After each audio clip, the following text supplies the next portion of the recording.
Boom, boom, boom. All right, cool.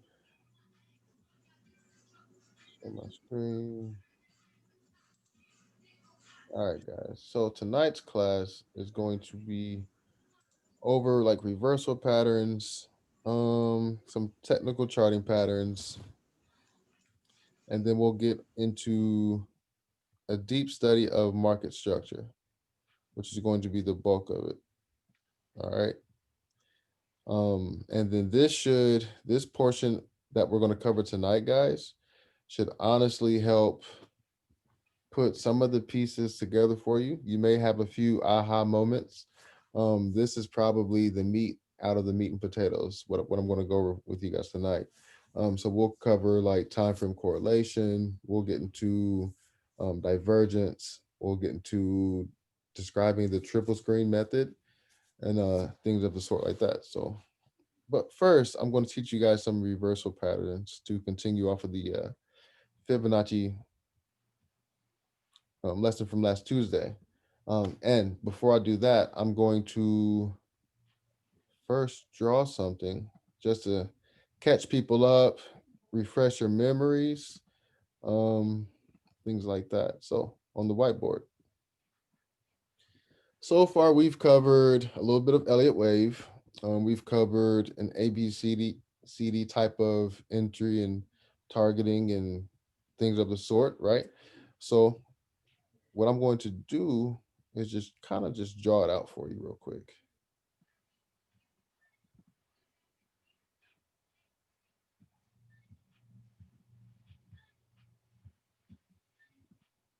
And then we'll route it up to here. Now,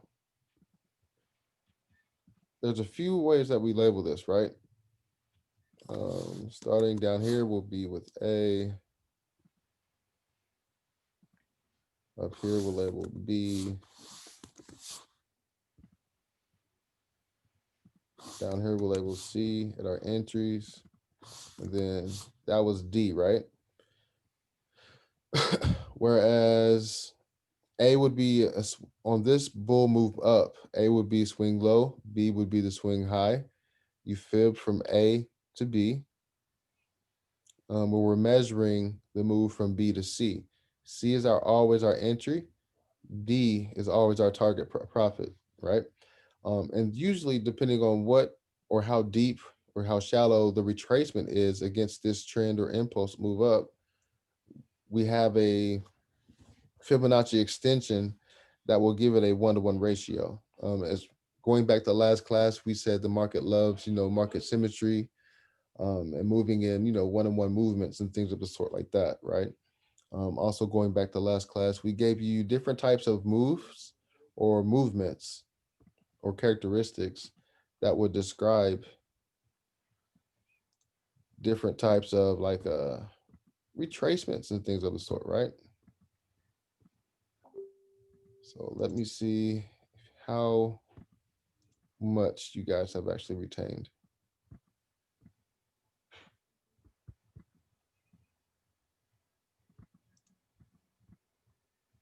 Oops.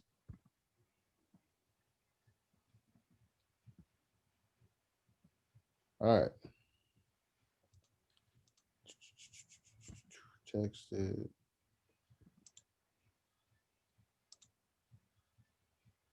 Let's see. How do I want to label this real quick? Well, we'll label this wave 1, wave 2, wave 3, wave 4, wave 5.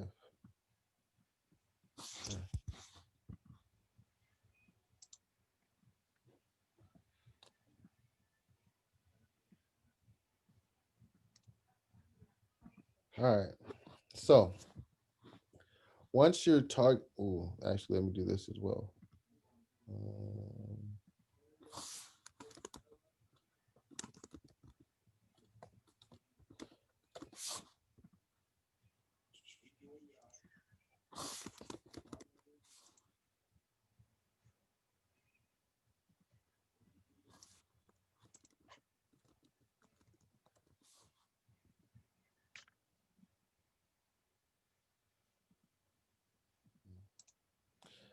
So hopefully you guys are able to follow this along, follow with this right now. Of how all of this fits together. So the A, B, C, D is just you're measuring the impulse move. Our retracement is always at the second or the fourth, which is a retracement, right? Which is actually the C move. And then we take profit because we catch the next impulse or the next move up, right? That's how we're able to predict where a nice take profit is, right? So then once the take profit is achieved, we then fib from this low to this high because this is, again, a new retracement. And we enter somewhere over here. So 4 becomes another entry.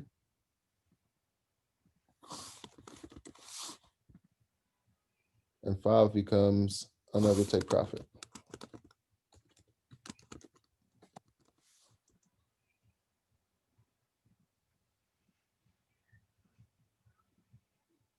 Now, what are we talking about when it comes to, let's say, like market structure, right? And things of the sort. What we're referring to is support and resistance that has been historically already tested or broken through, right? So a lot of times what we use to measure support and resistance is just simply a horizontal line. Like it's, so from this swing low to this swing high, this high would be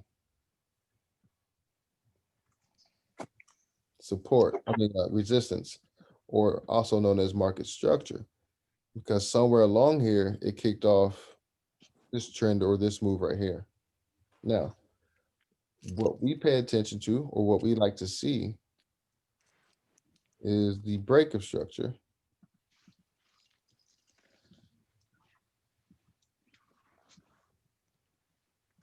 Right there. And we like to see what structure was broken the most recent break of structure. We wait for this move to happen, and we want to see the retracement happen, right? So that way we can kind of gauge to where that retracement should basically find, or what it would use as its next, in this instance, support. So over here, it was a resistance. Price broke through. Now it has to be tested or validated as a support, the structure. Now, had price kept coming down, maybe even a little bit deeper, that would have been okay, as long as this low right here was not taken out. If it made a higher low, cool, that's even better. It could have been an ascending wedge, basically, right? But structures breaks. Now, what does a clean breaker structure look like? I also went over that last class as well.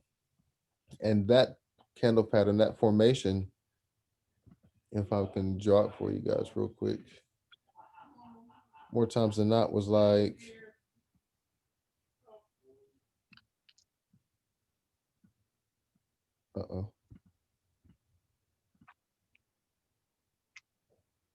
something like that with like a little plus in the middle, right?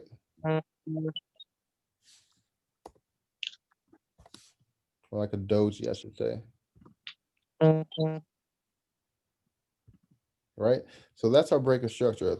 A minimum of 3 candles should be in this area, with 2 of them being nice full body size candles in the direction of our bias or of our trend. Now, what I'm going to cover tonight, guys, is going to go over all of this in more depth, with the triple screen theory, and of course, like I said, getting into market structure and divergence. All right. So let's get started. Any questions before about this quick review that I just gave before we go on? Let's see.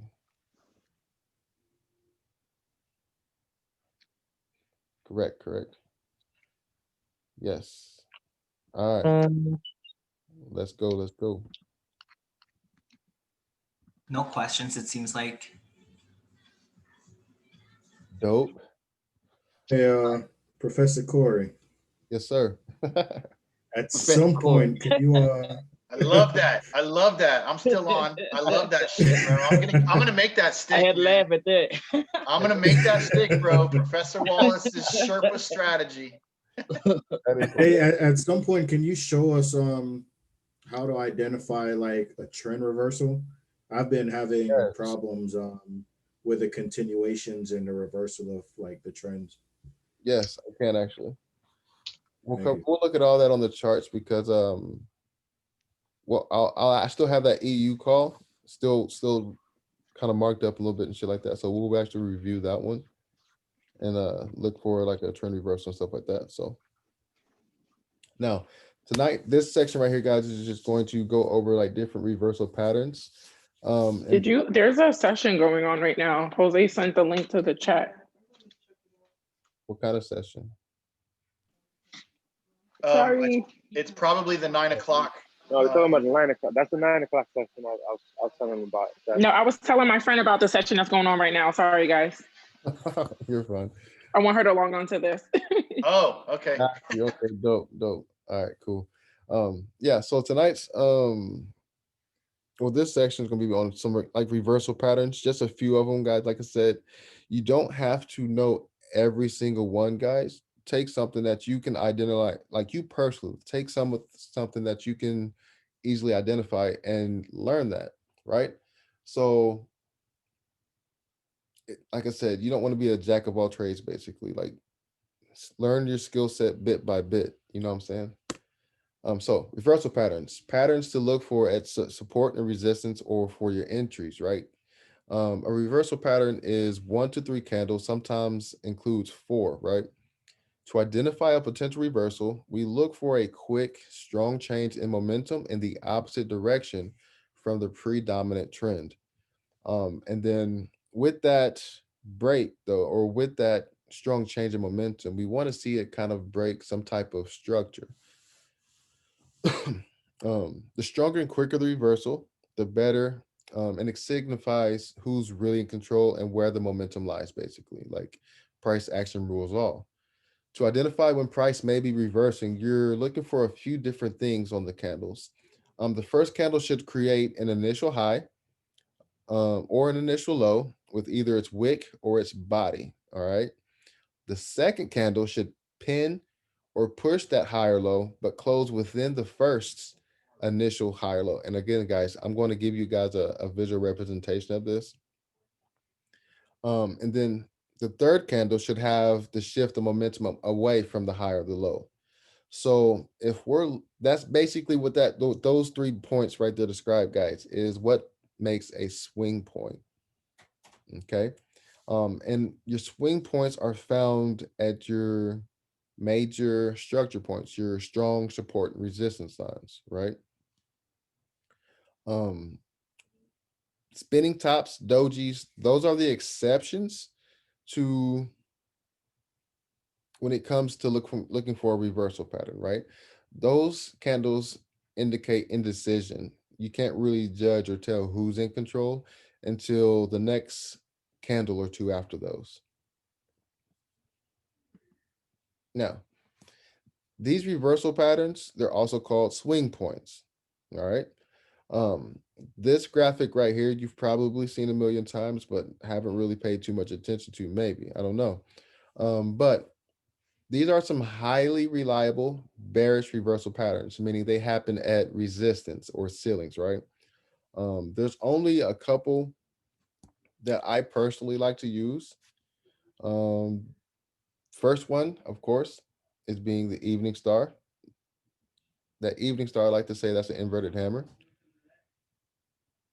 The next one is the 3 outside down. The 3 outside down, which is actually an engulfing pattern. That's probably the favorite of the 2. And then the other one would be the evening doji star, which, like I said, that's just an evening star basically with the doji.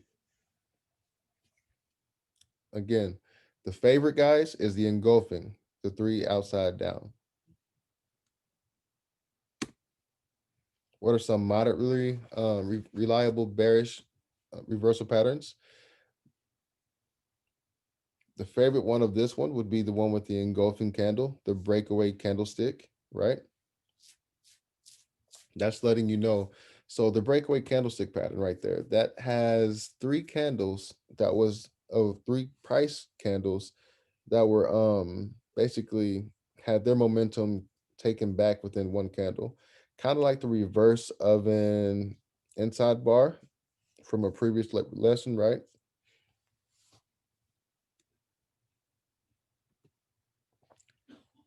Some highly reliable bullish reversal patterns. These happens at the end of the downtrend, right? These are pretty much the opposites of what I just showed you. Favorite would be the Morningstar Doji and the three outside up.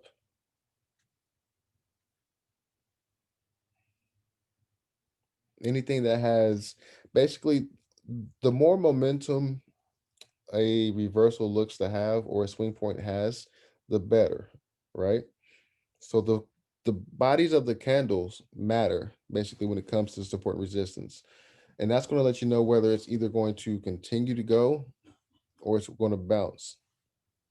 And we'll take a look on the charts as well. Here goes some moderately reliable.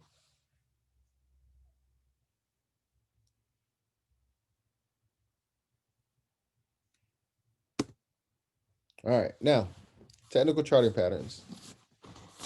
So when you put some of those reversal patterns together with a technical charting pattern, you have a strong confluence for a trend reversal. Now, what are technical charting patterns? I'm talking about like your M's, your W's, your head and shoulders, your teacups, et cetera, right?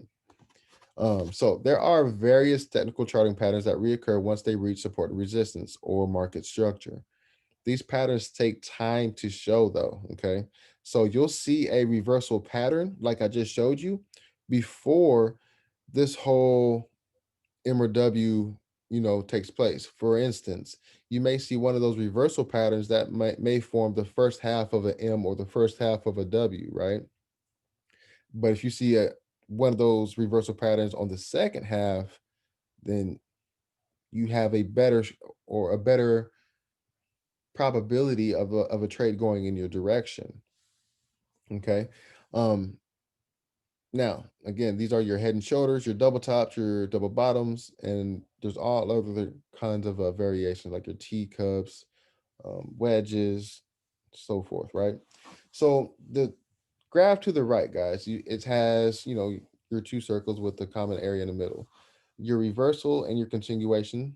Reversal patterns would be like your double tops, your double bottoms, your head and shoulders, wedges, rounding bottom, which is more like a teacup, or a triple top or a triple bottom. Now, I will say this, when it comes to a double or triple top or bottom, that can be either a reversal or a continuation.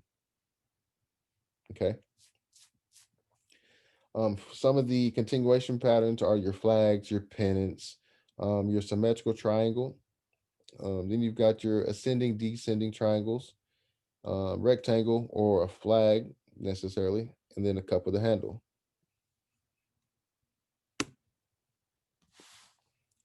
This is what a head and shoulders actually looks like, guys. And so what happens is you have once completed, the currency should continue to be bearish once the neckline is broke. This is a bearish head and shoulders. They do have an inverted head and shoulders, which happens at the end of a bear trend as well. What you have is three taps to the high, and all should be formed, followed by a bear shift of momentum. So, for instance, on the left shoulder, guys, at that very high, you should see a reversal pattern from the earlier section that I went over with you guys. At that neckline, you should see another reversal pattern because that's some type of support now, right? Since it broke, it has to validate it. And then it went up and made the head. And then at the top of the head, guys, there's also another reversal pattern that you should be able to identify based off of what I just showed you from the previous section and so forth. So those are the areas, guys, that you should begin to be looking at that reversal sheet to train your eyes to look for certain stuff. So whenever you're going to enter, guys, pull out the Japanese candlestick Bible, pull out some type of visual image of what it is you're looking for, right? That's going to begin to build your confluence. That's going to begin to build your confidence, and your eyes to look for exactly what it is you're looking for.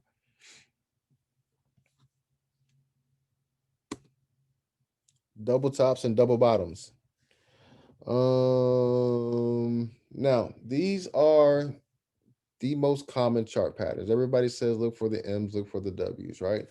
And this is where people get, I guess, kind of like stumped out at more times than not, if they're not on the right side of the trend. And I'm going to show you, or kind of show you guys the reason why. Now, double tops appear at the end of an uptrend. They form that M. Double bottoms at the end of a downtrend. They form that W. We're looking for a break in the neckline for a continuation. And that's actually how we are supposed to be trading a quote unquote M or W. And the reason why is because if you look at the graphic to the right, where it has that the first, I guess, double top at the double top, right? What we see is a double top. If price never crosses that neckline, guys, that is not a double top, but that is more of a corrective double bottom. And that's going to continue to go up. And it's vice versa for the double bottom at the right. If that price never crosses that neckline, that's in fact a double top correction, and price will continue to be bearish. So at those necklines, that's where we have to pay attention to what type of candles are being formed. That's where we have to pay attention to the size of the candles. So here's how you tell whether or not price will continue to go up at that neckline, right? If it's going to be a bullish, if it's going to continue and not be a double top on the right side with the double bottom, right? So if it's going to continue up and be a true double bottom, then when it comes to that neckline, you should see, guys, price start to make higher lows bit by bit. You should see any type of bear momentum or bear moves be limited. All right. Now you might even see like a small retracement happen, like a shallow 382 or 23% retracement happen right there. And if that's the case, then you could or should expect that to continue up for a true double bottom. Versus if you see once price is at that neckline and the bulls look like they're struggling, then you don't want to necessarily take that trade or continue that trade.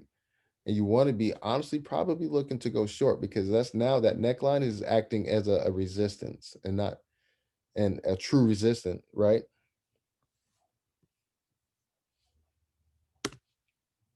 And here's some of the variations of the double tops and the double bottoms. If it's a corrective variation, these tops or bottoms will have more potential to continue in line with current trend, particularly if they are on the 50% or the 618 fib levels. So again, if you see you're in a retracement and it's like a double, and it looks like price is again going to test that first, let's say, where we're looking at in that corrective to the top, the top box, the top right image is a double top corrective. So that's that double M, right? That's that M top. So again, it had bearish momentum, price entered in that retracement and then made a lower high, right? But it never crossed that neckline. It never crossed that resistance or that structure. So again, it was a double top corrective and continue to bearish momentum.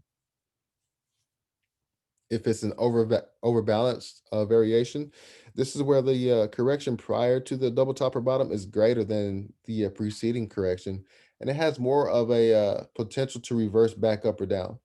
It can even spike or stop hunt, pin bar, whatever you want to call it, above or below resistance and support to give that false move before reversing.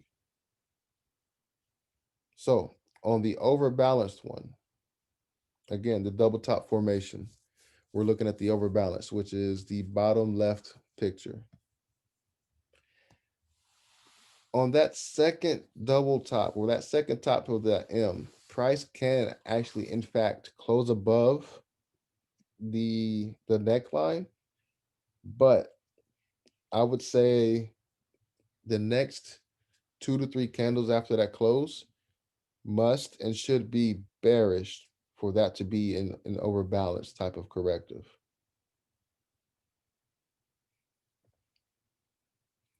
For the running top and running bottom, these will eventually reach a new higher low. If there is a reversal off the level back in line with the current trend, especially if the support and resistance level ties in with the 58% or the 618 fib levels. So that looks like, how do I say that? I'm not going to say like a lightning bolt type of pattern, but going to the double top formation of the running top, that's the bottom right corrective formation where it looks like a lightning bolt pattern. We made it go up, but again, price never crosses that resistance, right? So once price reaches that resistance, that's where we read the price action of the candles. Now, market structure, guys. This is, like I said, the meat and potatoes right here. We're going to get into the key levels and the time frame correlation. If you haven't been in the class, guys, just sit back, write down some questions that you may have towards the end, and then I'll try to cover them for you if needed. And but let's get started. So what is market structure? Throughout the course, guys, I've always, said, hey, market structure or support and resistance. When it comes to market structure, guys, it's just a stronger or a proven support and resistance, I should say. Previously, we went over what support and resistance are. Now we go a little deep into the concept to define market structure. Market structure is simply support and resistance on your charts, swing highs and swing lows that has produced a breakout or an Elliott Wave impulse. These levels are on your chart that attract the most attention. And we combine candlestick patterns with market structure, time frame correlation, fibs, and etc. to build a list of confluence. This is where you basically are looking to enter your trades for a strong price rejection. After this. 3 things we look for in market structure or support and resistance that was already previously produced a breakout. So here's the 3 things. We're looking for a retest to that same structure. That's the ABC correction back into that same structure. We're looking for rejection at that structure. So that shows up as exhaustion of momentum, and that's shown in the price action of the candles and this candlestick patterns that form. Once we see that, we basically react. We enter off a specific candle patterns that identify the previous, that after identifying the previous 2 rules. Now, there are 3 different types of market structure though, right? Not every market structure holds the same weight, basically. You've got your key levels, which come from your monthly and weekly charts. Then you've got your major, which come from your daily and 4-hour charts. Then you've got your minor, which come from anything less than the hour chart, basically. Now, what is exactly a key level, right? The key levels, guys, they come from the quarters theory. The quarters theory is something that I teach you guys in the intermediate course. This whole course, guys, is the beginners. So just understand that this whole course that I've been teaching guys is the beginners. The intermediate goes into the key levels. The advanced goes into Elliott Wave. Key levels are strong market structure areas on the monthly and the weekly charts. The quarters theory is actually based on the premise that the daily fluctuations of currency exchange rates are not random, and that currency exchange rates fluctuate in an orderly manner between large quarter points within 1,000 pip ranges for most pairs and 2,000 pip ranges for JPY pairs and some commodities. Now, these ranges are defined by two major whole numbers or swing points. All right. This graphic to the right, guys, it says a major whole number would be $1.30. And then 1,000 pips above that would be exactly 10 cents. Okay. And that's how I pretty much tell people, like, hey, what's 1,000 pips? How you count 1,000 pips? For most pairs, it's going to be 10 cents, 10 exact cents, basically. So from 130 to 140, that is in a 1,000 pip range. Now, if you cut that in half at the 135, that becomes your midpoint.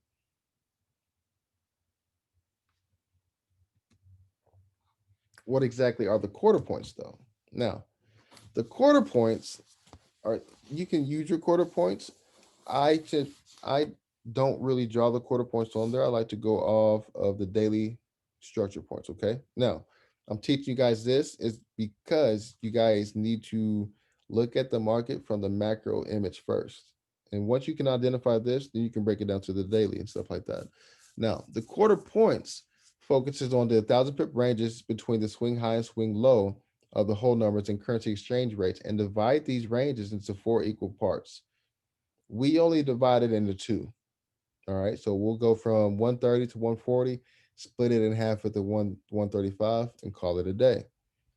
The major large quarter point, they are known as the monthly key levels, while the halfway quarter point is the weekly mid-range or the midpoint.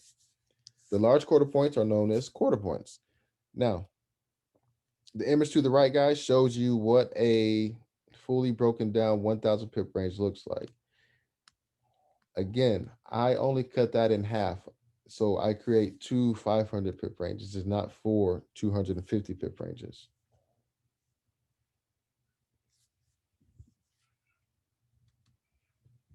So how do we use this to our advantage, right? How do we use this? The quarter points, guys, they serve as constant support and resistance levels, as well as familiar and variable price targets. So if you, in fact, do cut each of those major quarter points, all into 4 quarters, understand, guys, that those are, areas where you can enter and exit trades. A bullish price breakout above a quarter point is expected to target the quarter point above it. And versus a bearish breakout below a quarter point is likely to challenge the quarter point below it. When a targeted quarter point is reached, the quarter is considered to be completed. All right. And now if price fails to complete a quarter point, the unsuccessful completion of a quarter point usually causes a reversal that takes price back toward the preceding quarter point. Now, again, we go into a deeper study, guys, in this after this course.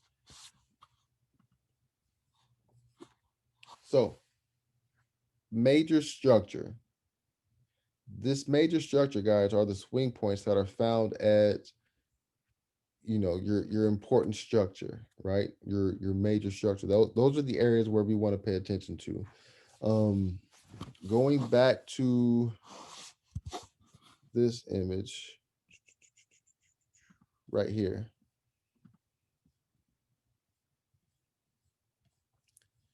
So those quarter points, right?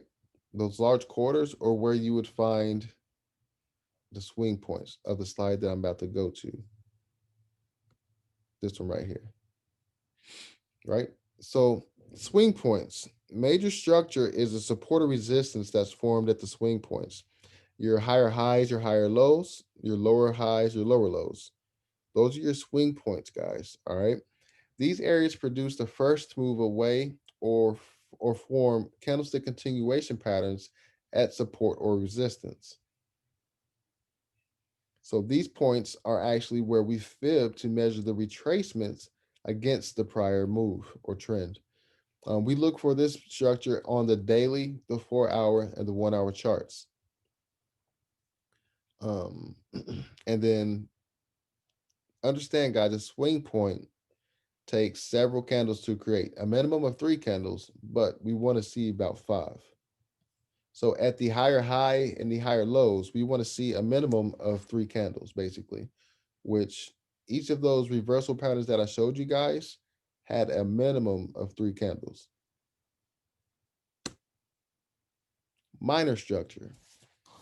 Minor structure are the lower time frame swing points. Okay. Minor structure is structure found on the 1 hour, the 30-minute, the 15-minute, and so forth, right? I said anything below the 1 hour would be considered minor structure when comparing to the bigger picture or the bigger image of things. Going back to cycles within cycles from the previous lesson, minor structure would be the Elliott wave cycle on a lower time frame. So when the minor structure from the lower time frame is met with major structure from a higher time frame, that's a good opportunity for entry. To understand the difference in the structure points, we use a color code when we are charting on the different time frames. And that's why everything I do, guys, is color coded depending on what time frame I'm basically working on, right? The image to the right basically showed you guys cycle within cycles. I showed you guys the cheat code basically last class too, right?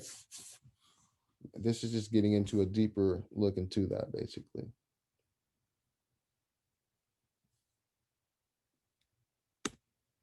Now, time frame correlation. This is something I will probably be taking a picture of.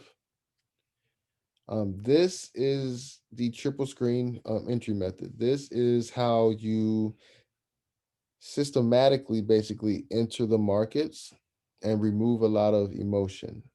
Okay, because you have a check and balance system basically to follow. This method is found in the book Trading for a Living by Dr. Alexander Elder. He created this method and released it back in 1986, guys. It's been around for a little bit. This method applies 3 tests or 3 screens to every trade. Now, many trades that are attractive at first, they are in fact rejected by one or another screen. Okay, so just knowing this, guys, that also helps, keep you from entering the market at wrong times and stuff like that, right? Trades that do pass the triple screen are much more likely, guys, to succeed in your favor. So to use this triple screen and time frame correlation correctly, though, we have to identify 3 charts. We have to identify our structure chart, we have to identify our entry setup chart, and we have to identify our candlestick entry chart. All right. Now, determining these charts also help determine which type of trades you may be speculating and also help determine your risk reward ratio parameters. Because again, your swing trades and your position trades aren't going to have a small or a narrow stop loss placement in comparison to like the intraday or a scalp. You're talking, you know, 20, 30 pips versus 75 to 100. So with that being said, depending on your account size and how much you want to risk on that trade, that 3 to 5% is going to be a different lot size depending on what type of trade that is. So again, take your picture of that chart, guys, to the right. So what that chart basically, how you use that chart is, like I said, guys, we start out on the daily, the 4-hour, and the 1-hour charts. We always examine those time frames because we want to see where the market is finding its major structure, basically, right? So that way we can trade in alignment with that and the trend. So if you find your structure or your major structure on the daily, your entry setup is going to come from a 1-hour time frame.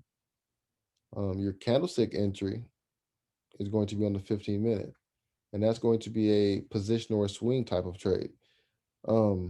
That's going to take a very long time to play out. Understand that, because again, remember your structure is on the daily. And if you find your structure on the 4 hour, you're going to be entering a swing or an intraday trade. Okay, your entry is going to become your entry setup where we look to for that C entry. It's going to come from the 30-minute time frame. Candlestick entry is going to come from the 15 and the 5-minute. And that's basically how you use that time frame.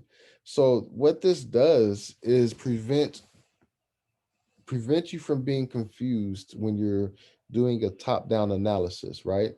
Because each of those time frames, guys, they're going to be showing you different stuff. And some, even though the daily might be showing you like a bull run, the 1 hour or the 4 hour could be bearish. Like I said, like this, it's cycles within cycles. So you have to know which is going to basically correlate with each other the strongest. This is the color code that I personally use. Again, guys, you don't have to use this color code. You can use whatever color code you want, but just have some type of color code, basically. And what are you color coding? You're color coding your tools and stuff like that. The main tools we use when charting on trading view, we use the horizontal ray, the horizontal line, the trend line, the shadow box, and the Elliott wave, the ABC, and the impulse. Those are the tools that will have the different colors for each of those time frames. So it may take you a little minute to set up, and then if you don't know how to set it up or anything like that, I can try to show you guys and things of the sort. But I think I've got a recording of it. Now, when it comes to your first chart, what is the first chart, or what does it mean, right? The first chart that we're looking for, guys, is you want to be looking for your market structure and the trend. So this is where we want to determine what is the immediate or the long-term trend, depending on if it's on the 1 hour or the daily and the 4 hour, right? So that's why we choose between those daily 4 hour and the 1 hour time frames. So that way we understand, hey, are we following the trend, or are we going against it? Whichever you choose, guys, remember that first chart, guys, is an intermediate time frame. So if I see my structure and trend on the daily, right? And I'm looking like, and it's looking like it's a bull run or something like that, right? I have to go to the weekly time frame, which is one time frame above that, to make a decision to whether the market is indeed in a bear or a bull type of run or environment. I also must notate 3 things: the most recent break of structure where I feel price should reach, like your voids, and structure I feel where a stop loss should be placed. After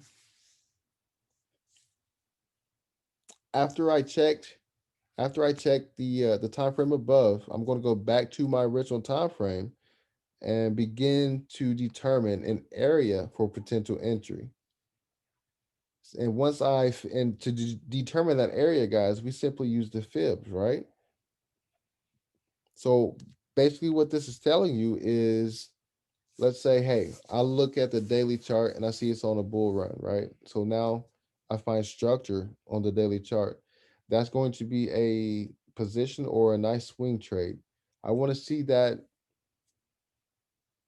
price or that chart retrace a certain degree in between the 618 and the 886. Once price is in, or looks like it's entering that area from my structure, that's when I then go to my entry setup time frame. Okay. And the first chart is the first chart that we actually use, the MACD indicator, to help us judge momentum of the market and look for divergence. And again, we'll go over this in detail, okay?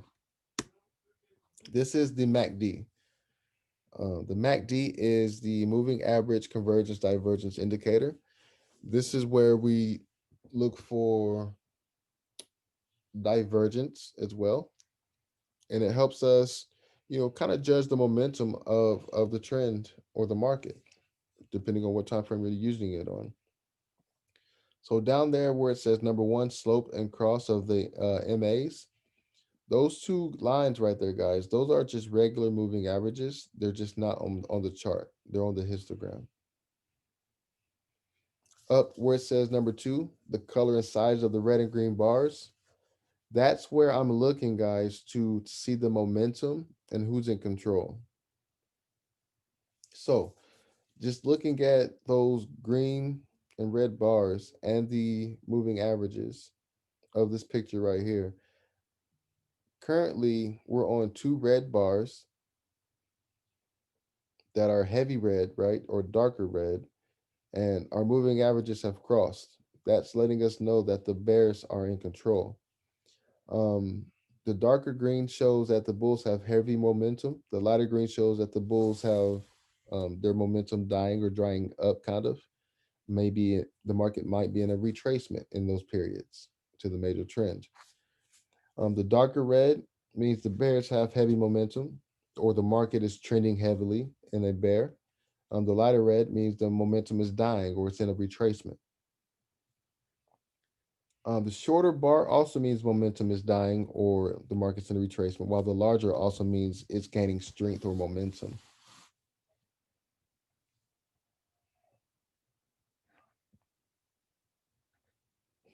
What can I hold on real quick?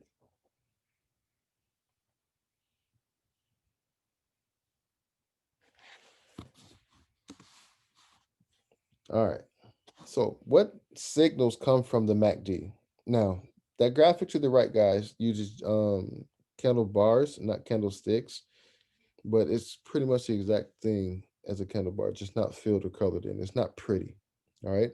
So the slope of the MACD histogram, which are the bars, is defined by the relationship between its two latest bars, basically. So the two most recent candlesticks on a price chart determine the bar size and the bar color on the MACD, basically. This indicator flashes a buy signal when its slope turns up and a sell signal when the slope turns down, basically. The best buy signal occurs when the MACD histogram turns up from below its center line, or that zero. And the best sell signals are given when the slope turns down from above the center line. And to go back to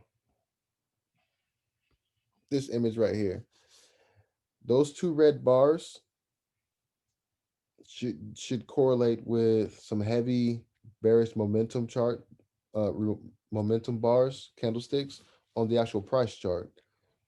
Those and it also has the crossing over of the MACD. I mean of the moving averages.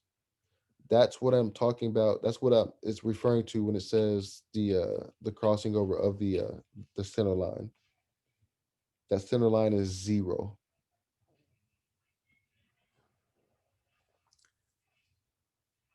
When the slope of the MACD histogram turns up, and we're looking at arrows A, C, and E at the graph to the right, it allows us to trade only from the long side or to stand aside. When that slope turns down, arrows B and D, it allows us to trade only from the short side or to stand aside. Okay. So if we're just trend riding and we see that the MACD histogram is, sloping up or sloping down, that's letting you know. Excuse me, guys. Sorry. That's letting you know, which direction you want to be in alignment with. So since if it's sloping up and you want to be buying, then it's only logical that if you do see any type of bear move, that would be, a good opportunity for the best profit potential on that next push up, because it's already showing you that the trend momentum has been up, right? Unless you're buying at a resistance, which is something you don't want to do just yet as new traders. At the right edge of the chart, the uptrend is very strong because the signal E, this is arrow E, right, came from a bullish divergence. If we look at the bars down below at the MACD of the picture to the right, right, a double bottom of prices at arrow A and arrow E was accompanied by a much shallower second bottom of the indicator. So on the price chart, this is a quote unquote W or double bottom, right? You've got arrow A pointing to the first half of the W and arrow E pointing to the second half of the W. If you look at the MACD histogram bars of that same picture, look at the low of the bars at arrow A versus the low of the bars at arrow E. That's that's divergence for a buy setup. I seen the chat kind of lit up a little bit right there, so I'm gonna pause right there real quick and see what I can see.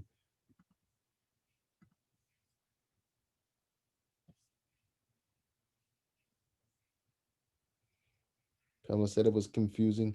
Pam, if you have any questions, you can unmute yourself. And guys, if you ever have any questions, guys, you can always, unmute yourself and ask it right then and there, or jot it down and save it till the end of the class. Like, I don't mind that at all. Let's see. So when the MACD online setting across the road, histogram is for buys. Correct, Paul. When the MACD is above the center line, you want to look for buys unless the bars are getting low. And then when it's below the center line, you will be looking for sells. And again, guys, I'm gonna go over all this on the charts for you guys too. So don't worry. So one more question with that. Uh-huh.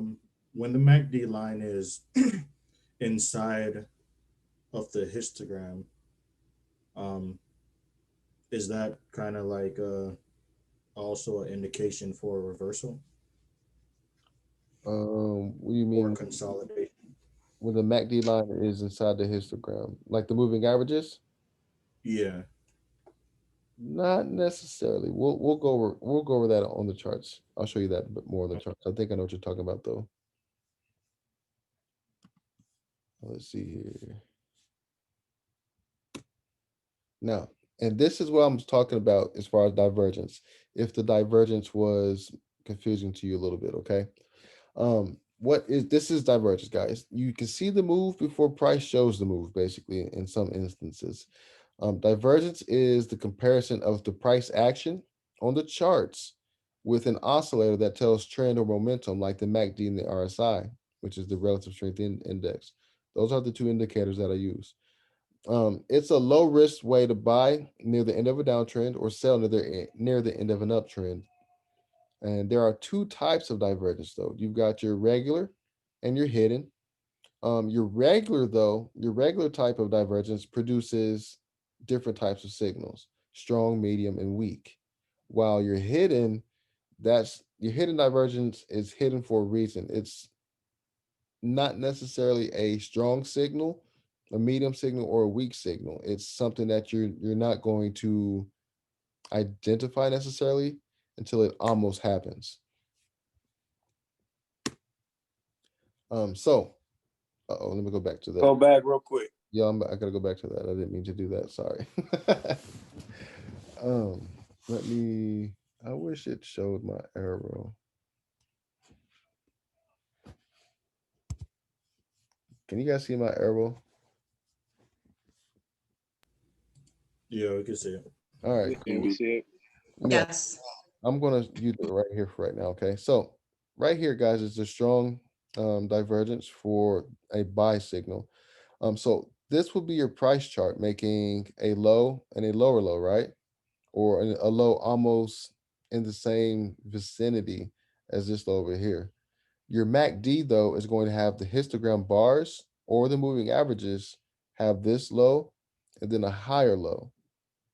That's a strong indicator for a buy signal. So this would be like a double bottom, right? This is a double bottom. It's the exact opposite for the bearish divergence. This you see at the end of downtrends.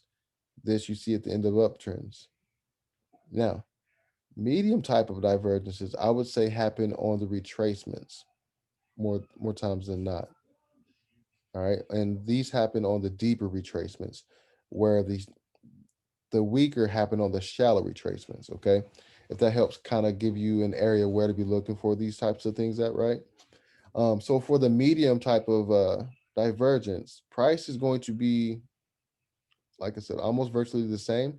But again, your oscillator or the MACD is going to show you a low and a higher low. And it's the exact opposite for the bearish divergence. Now, what I want to show you guys with the hidden though, this is why I said it's not strong, medium, or weak, and you won't really see it happen. I mean, you won't really notice it until it happens, right? So your oscillator or the MACD could be making, lower lows, but price, in which is what we always follow and go off of first, right? Is already making a low and a higher low. So this is why we don't necessarily get stuck on using the MACD too often, but we still and always reference it. Okay. Because more times than not, you'll see this all the time, but you won't notice this. That's why it's called a hidden.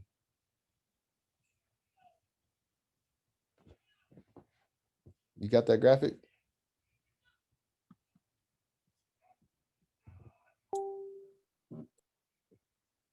Cool. Now, how do we use this, guys, right? So just think higher highs and higher lows, basically. Price and momentum normally move hand in hand like avocado and toast, Hansel and Gretel, Ryu and Ken, Batman, Robin, Jay-Z, Beyonce, Kobe and Shaq, Salt and Pepper. If price is making higher highs, the oscillator should also be making higher highs. If price is making lower lows, the oscillator itself should also be making lower lows. If they are not, that means price and the oscillator are diverging from each other. That's why it's called divergence. So anytime you see, guys, the oscillator and price doing opposite, you're looking at some form of divergence. Divergence trading is an awesome tool to have in your toolbox because divergence signals to you that something fishy is going on and you should pay closer attention. It's usually signaling a nice move is bound to happen, basically, or is about to happen. Using divergence trading can be useful in spotting a weakening trend or a reversal in momentum. Sometimes you can even use it as a signal for a trend to continue.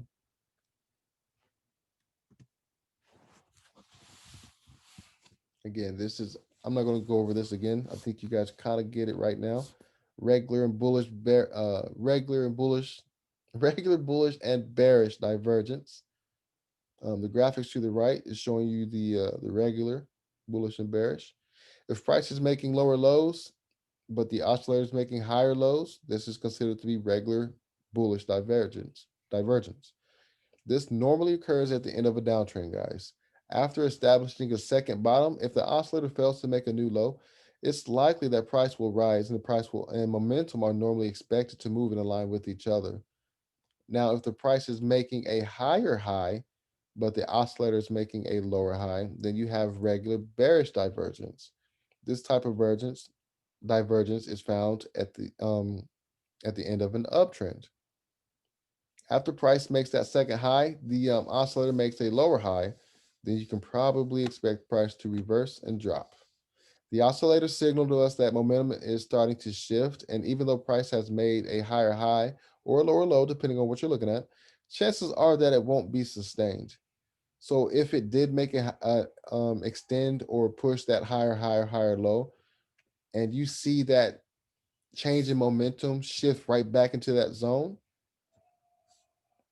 chances are it's going to continue in that direction. This is hidden bullish and bearish divergence. Guys, again, this type of divergence, guys, like I said, you won't really notice it until it almost happens. But always remember, guys, the trend is your friend. So whenever you get a signal that the trend will continue, then good for you, right?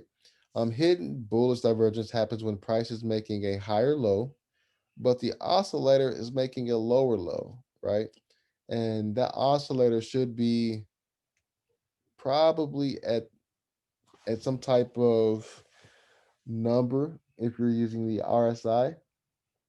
But if you're using the MACD, it's just going to be have a number to it. We'll cover those numbers later, basically. But for right now, just know that hidden divergence is something you're not really going to identify until it basically almost happens. This can be seen when the pair is in an uptrend. Once price makes a higher low, HL, look to see if the oscillator does the same. If it doesn't and it makes a lower low, then we've got some type of hidden divergence in our hands. Hidden bearish divergence occurs when price is making a lower high, but the oscillator is making a higher high. By now, you probably guessed that this occurs in a downtrend. And when you see hidden bearish divergence, chances are is that the pair will continue to shoot lower and continue the downtrend. Now, screen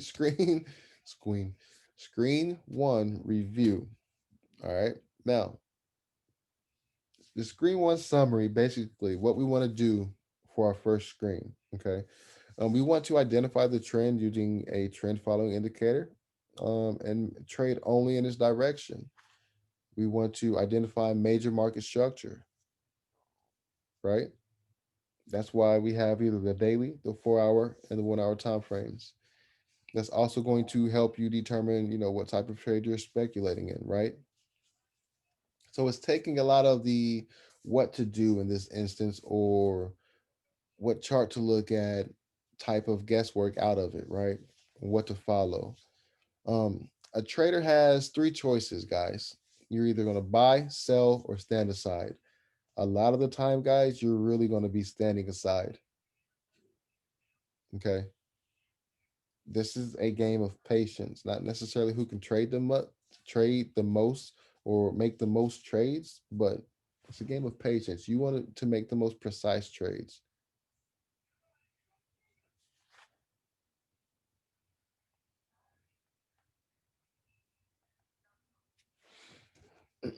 The first screen of the triple screen trading system takes away one of those options.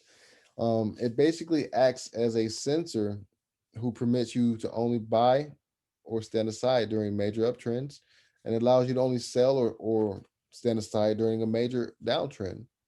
You have to swim with the tide or stay out of the water, guys, right? So on this chart, guys, we want to attempt to locate the most recent break of structure because that's the area that we are expecting that retest, right? Structure where price should reach, that's area of potential take profit, and structure in the opposite direction that price would need to break to continue in that direction. That's for potential stop loss, save our accounts.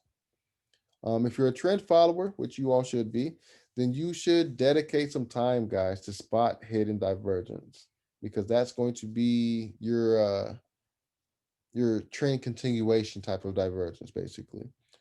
If you do happen to spot it, it can help you jump in the trend early, right?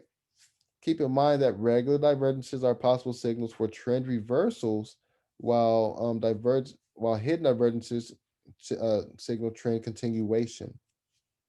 Okay.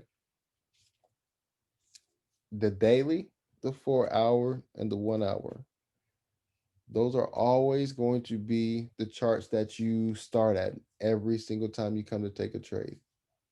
Every time you look at a different currency pair, start on those three charts, try to find the trend, and that's going to determine what type of trade you're looking at. And that's going to determine a lot of things for you guys. All right. The second chart. Is the entry setup based on structure. So we once we have fibbed, so going back to the first chart, once we have fibbed from low to high on our structure chart, because we identified the major swing points, right? And price is looking to trade within those 2 points.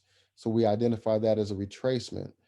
We fib from that, for instance, for this example, from low to high on a bull. And we want price to be entering in between the 618 and the 886.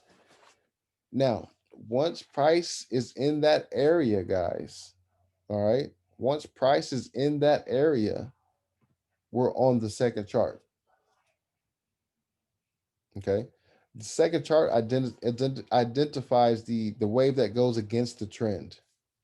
So if we're looking at a bull trend from the first chart, we want to be seeing a bear trend on our second chart, because that bear trend is the ABC correction. All right. When the first chart trend is up, the second chart's declines point to buying opportunities. When the first chart trend is bear, the second chart rallies should be shorting opportunities. The second screen applies the relative strength index, guys, to this chart in order to identify deviations from the trend. Oscillators give buy signals when markets decline and sell signals when they rise. The second screen of the triple screen allows you to only take those signals on this chart. And that puts you in gear with the trend from the first chart. So this is the chart that we want to see the retest of the structure from the first chart, right?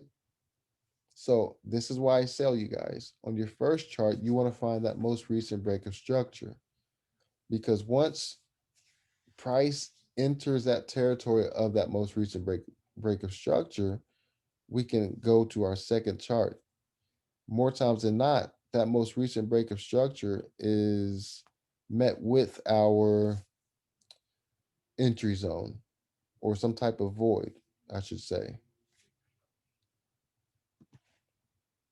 What is the RSI? What does it do? The relative strength index, guys, it measures any trading vehicle's strength by monitoring changes in its closing prices. It's a leading or a coincident indicator. This is an indicator that's not a laggard. It lags to I think it lags to a certain degree, but according to the book, it's never a laggard. Okay. The RSI fluctuates in between 0 and 100 on its scale. When it reaches the peak and it turns down, it identifies a top. And when it falls and then turns back up, it identifies a bottom. And that's what that graphic to the right is showing you guys. Usually when the RSI is in between the 70 and 90 percentile, you're looking at some type of resistance on the price chart. And when it's in between the 30 and I believe it's like the 15 or the 10 percentile at the valleys, you're looking at some type of support on the price charts.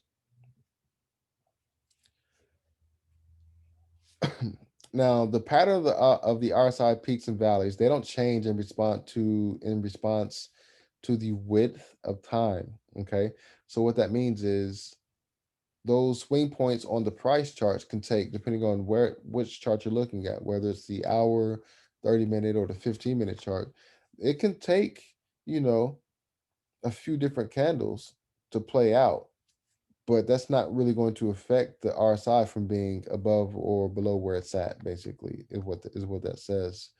The trading signals become more visible with shorter RSI, such as the 7 or 9 days. I actually use a 9 period. The RSI works well in trading ranges, but gives premature and dangerous signals when prices begin to trend. That's why we don't use that RSI when the market's trending. We only use it to identify a few things on our entry, right? On our entry time frame. It calls for rallies when it rises above the lower reference line, marked by the vertical green arrows. And it calls for and it signals declines when sinking below the upper reference line, marked by the red vertical arrows.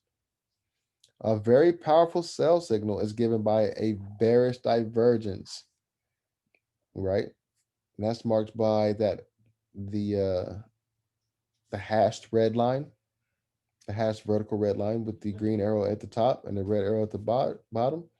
That's bearish divergence, guys. So not only can we look for divergence on our structure chart, we can also look for divergence on our entry setup chart, right? The sharp break near the right edge pushes prices lower despite the RSI's buy signal. Okay. Again, The market was trending. To avoid getting hurt, we must use protective stops because the last trade in the range can easily create a loss when a new trend begins. And this is why we only use the RSI, guys, to help us with our entries. Other than that, I don't use the RSI. What are the trading rules for using the RSI? Again, guys, it's going to give you 3 types of trading signals. They are in order of importance, guys. Divergence, charting patterns, and then the level of the RSI. So you've got your bullish and bearish divergences, which we've already went over divergence, what it is and how it's supposed to look. The same thing, guys. Okay. Next, after that is going to be your charting patterns. The RSI often breaks through support or resistance a few days ahead of prices, guys. Okay. So providing hints of likely trend changes. RSI trend lines are usually broken 1 or 2 days before price trend changes. When the RSI breaks above its downtrend line, place a buy order above the latest price peak to catch an upside breakout. When the RSI is below its uptrend line, place a sell short below the latest price low to catch the downside. And those are both pending orders. Okay. You guys probably don't understand that just yet, but I'm gonna go over all this stuff with you guys on a deeper level. Don't worry. Now, the RSI levels, those are the reference lines, basically, the 30 and the 70, or whichever numbers that you use, basically. When the RSI crosses above the upper reference line, that shows that the bulls are strong, but the market is overbought, and maybe potentially entering a sell zone if met with the proper market structure at a resistance. When the RSI declines below the lower reference line, it shows that the bears are strong, but the market is oversold and entering in a buy zone if the market's at a support or some type of support market structure, right? But it pays to buy using overbought signals on daily RSI only when the weekly trend is up, and it pays to sell short only when the weekly trend is down. Buy when the RSI declines below its reference line, and sell when it sell buy when the rally declines below its reference line and then rallies above it. Sell short when it rises above its upper and then crosses down below, basically. Now, this is your second chart review, guys. Okay, so previously we covered your structure chart with the MACD on your daily, the 4 hour and the 1 hour. What I just covered with the RSI was your entry setup chart. So if you find your structure on the daily, your entry setup is going to come from the 1 hour. If you find your structure on the 4 hour, your entry setup is going to come from the 30-minute. And if you find your structure on the 1 hour, it's going to come from the 15. So on the second chart, guys, we want to identify the wave, ABC correction, or a move against the previous chart, basically. We also want this chart to complete a retracement and retest to chart 1 structure, that break of structure that you guys should have identified on the previous chart. We use the RSI or any other oscillator that you feel comfortable with to look for a divergence and any other signal that will be in alignment with the first chart's trend. After we have identified that, after price as is in our price is already in between our 618 and 886. Okay, right? Our entry setup, if we're looking for a buy, we should be identifying an ABC retracement on a short. Okay, so this chart should be bearish, completing an ABC retracement. Then we move on to our third chart. Now we see that our first chart is in alignment with our second charts, right? We now want to be looking for what to enter off of, basically, what type of candle patterns to look for, right? And that comes from our third chart, guys. So by now we have identified a structure chart and an entry setup chart.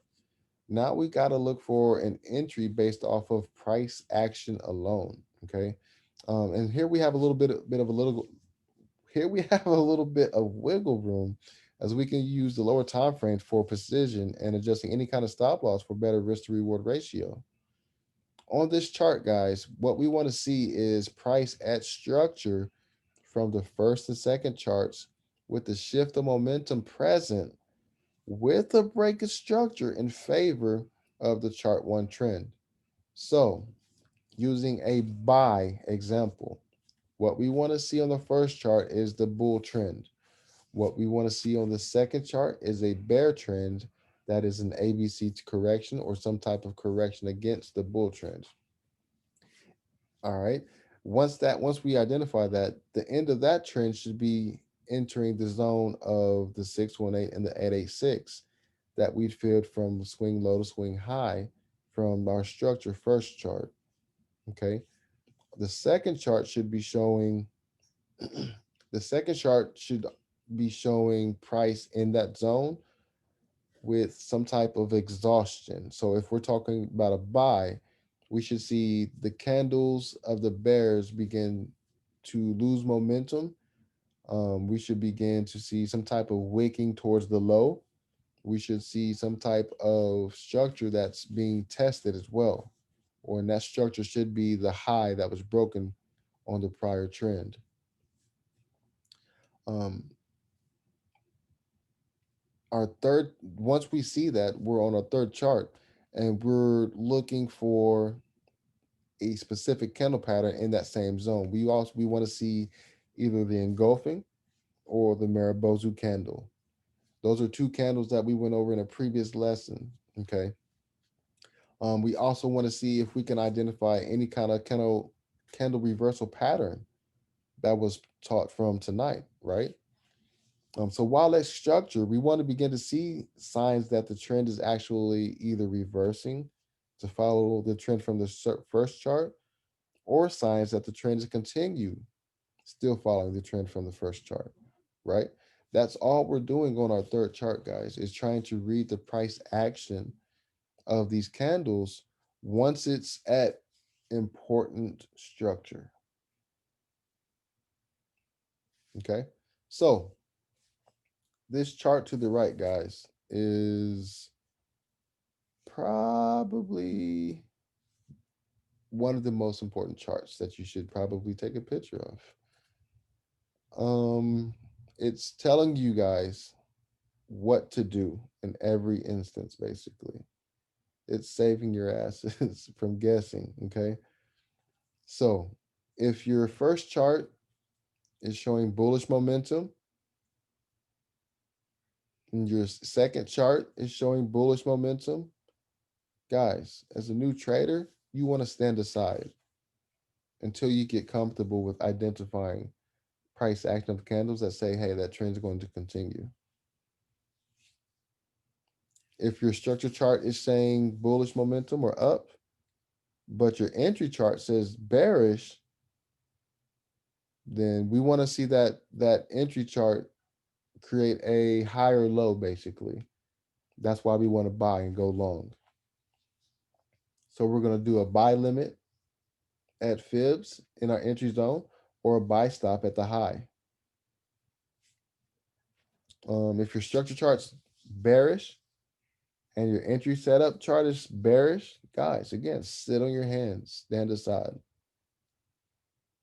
Versus if it's bearish on your structure and bullish on your entry, then that means your bullish chart is making a lower high than your structure chart. So we want to sell short. And we do that with either market execution, sell limits, or sell stops. Again, guys, take a picture of that graph right there, because that's letting you know how to use this system, basically. It gives you your three systems, your three screens, what each of them should be doing. And if you don't see none of that happening, guys, guess what? You don't do anything. Like I said, you can only do three things, guys, as a trader: buy, sell, or stand aside. More times than not, guys, you'll be standing aside unless you know your instruments, momentum, and you know their how they move and things like that. And you know where you are in the cycle. Again, here's that cheat sheet, guys. This is the 3 screens, right? You've got the light blue as your structure chart. You've got the light green as your entry setup chart. Then you've got the black line as the candlestick entry chart. And when those things align, this is what you do. Like you catch full moves and a lot of pips at that. Any questions? I think this is the last slide. Boop. Yeah, that's the last slide right there. Any questions, guys? I have a question, not really about what you're talking about right now. You said you had like previous classes. Are those recorded somewhere? Yeah. Are they in the paid group? Actually, I have to upload those to the paid group. They will be in the paid group though. All right, cool. Thanks, man. Oh, no doubt. Let's see. Let's stop the share right there.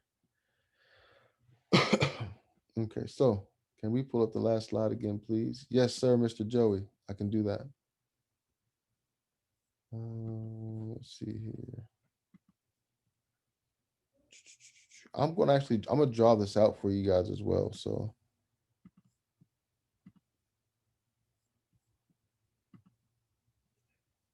yeah, so this is the cheat sheet basically. This is the triple screen Sherpa right here. The cheat sheet. Now, what I would say, don't put well, you can pay attention to the time frames and stuff like that they're using, but that's really just all it is, guys. Like you know, this system, like I said, it gives you a systematic way to enter the market, removing a lot of questions and not knowing what to do. So once guys have that just that down, it basically comes down to your confidence and what you see on the charts as far as the price action. And I'm making it sound easier said than done, but it's once you just understand it, guys, and just keep it simple, how simple this stuff really is. Like it's Okay, in order to see the 3 screens, Wallace, you yeah, said we have to have the paid version of Trading View, correct? right. Okay, that's worth every penny. All right. Yeah, I like to think so, man. But yeah, you can do it on MetaTrader 4, but here's the thing with MetaTrader 4. Those 3 screens don't sync with each other, so you can't see them in like real time. And if you draw on one of the screens, it doesn't show up on the other screen either. And that's why Okay. I don't even bother using MetaTrader 4 to market my charts. TradingView is just such a powerful system as far as charting software. So let's see. In order to succeed, you're supposed to follow the successful. So here I am. Hey, there you go. Yes, sir. Any other questions, guys? Let me see this chat. I have a quick question. Can you show me how? Because I have the paid version of TradingView, but I have no idea how to get 2 charts on one like that. I don't know if you can show that at all, or Yeah, I can. Just a second. I think I have it pulled up a little bit. Yeah, I wanted to review actually this EU trade that ended up not going all the way to my favor, but hey, it happens, right? Let me see. Boom. All right. This was the EU trade, guys. Where were we at? Yeah, okay. Yeah, this was the EU trade, I think from last week. I think it was the last class that I did was maybe on a Tuesday or something like that. And to get to the triple screen or anything like that, if you do have the paid version, guys, it's this little icon right up here. It's usually on just one screen like this, but you can break it down to all kinds of stuff, right? It's pretty cool. I usually just have it set up like this, and then it's synced. You can also do it with like a crosshair, time, and interval, your symbol, sync on all charts, basically. That's how you get to the triple screen, I guess. Now, let's review this trade real quick. So going back to, let me start with the 1 hour, because I told you guys exactly what the hell it was going to do, and it did it, but let's see. Yeah. As far as my MACD, guys, I use the default setting on my MACD. Let me make sure I'm on the 1 hour. Now, so check this out, guys, right? This was the ABC move that we was expecting up. I told you guys I was going to catch this move up to the C, but the ultimate move was down. Now, on that move down, though, I expected a deeper push down based off the daily time frame, which is over here.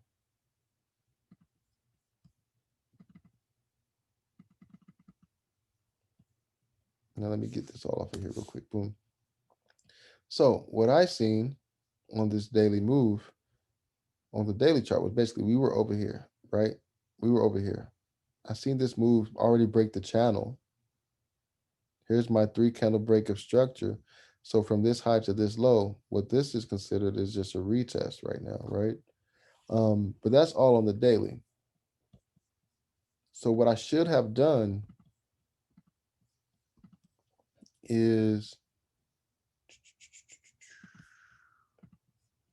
maybe not held the trade so long for myself, right? Because even on the 4 hour, let's see where I entered at.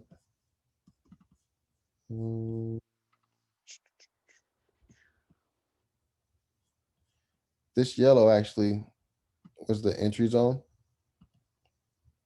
That C wicked up to the bottom of the entry zone.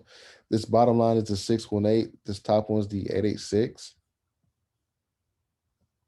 And let me see. It's down here.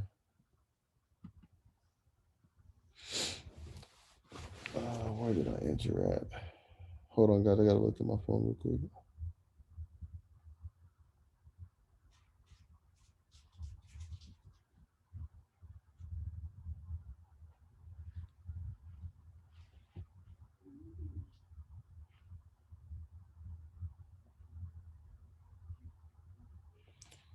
Is it?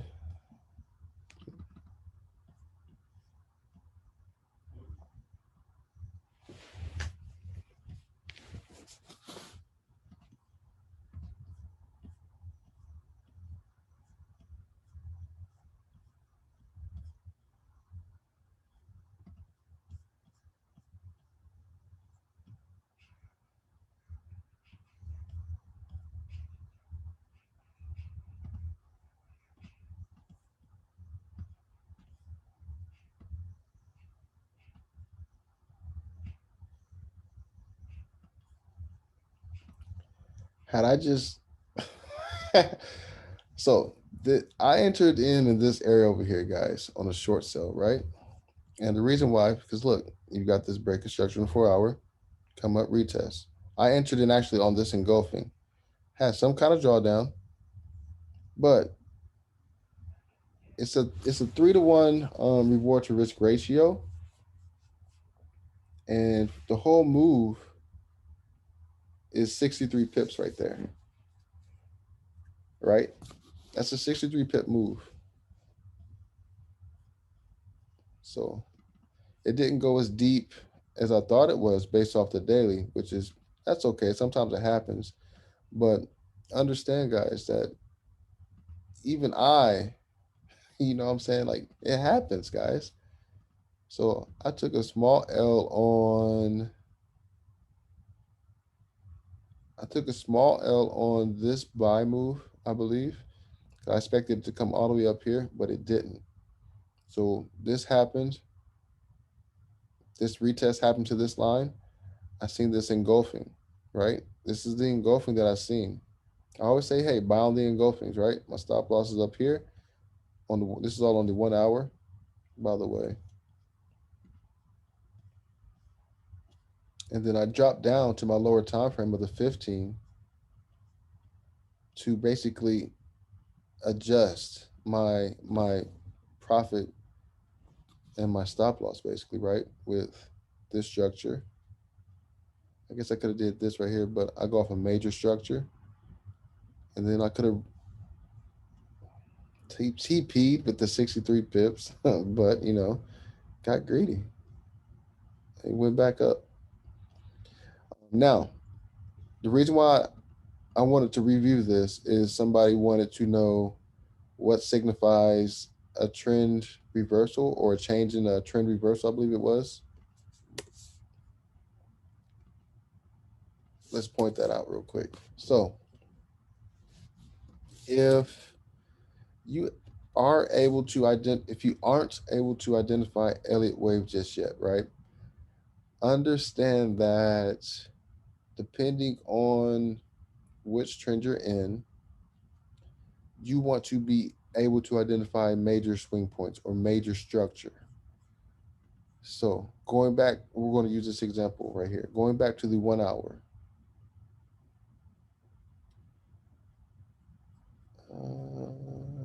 Replay.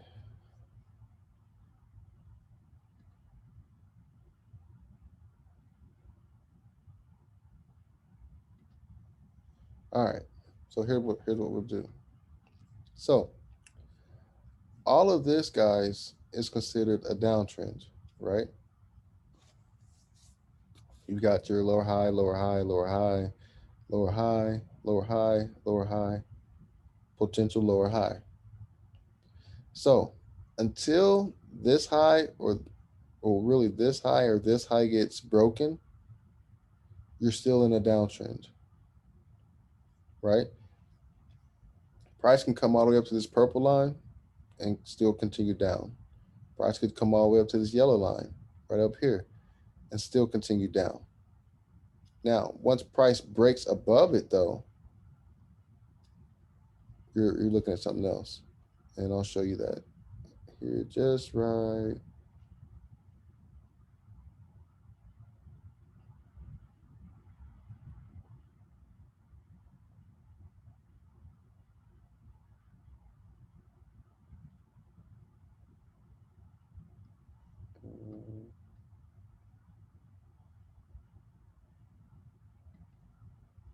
Now, pause it right there. A 3 candle break of structure. It hasn't happened just yet, but notice, guys, right? So you've got this change in momentum. It closed above this structure right here, which would be your first, I guess, warning point that, hey, maybe price might be reversing or part of a deeper retracement.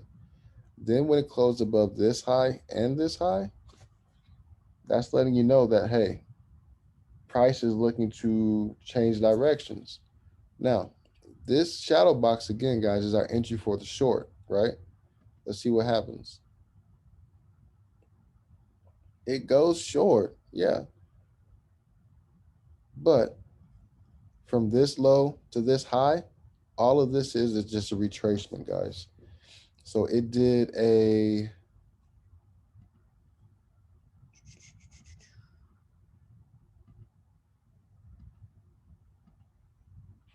ABC retracement, probably a shallow 382 type of retracement, right? I don't know why I keep doing that. I feel from low to high. Yep. Guess what? That's a 382 retracement. So guess where its targets are? If we entered in this long, our TPs, guys, are up here at the 272 and the 618. Let's see what happens. First take profit. Almost hit your second.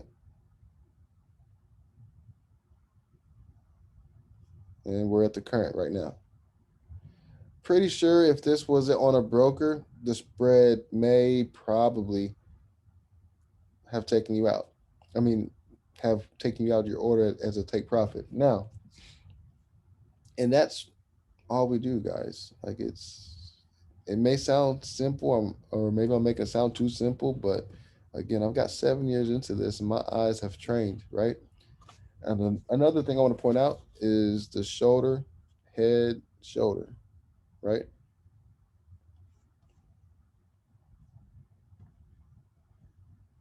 That's wild.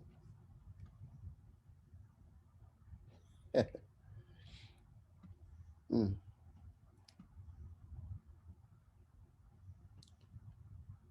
Any questions right now? You guys can unmute yourself, by the way.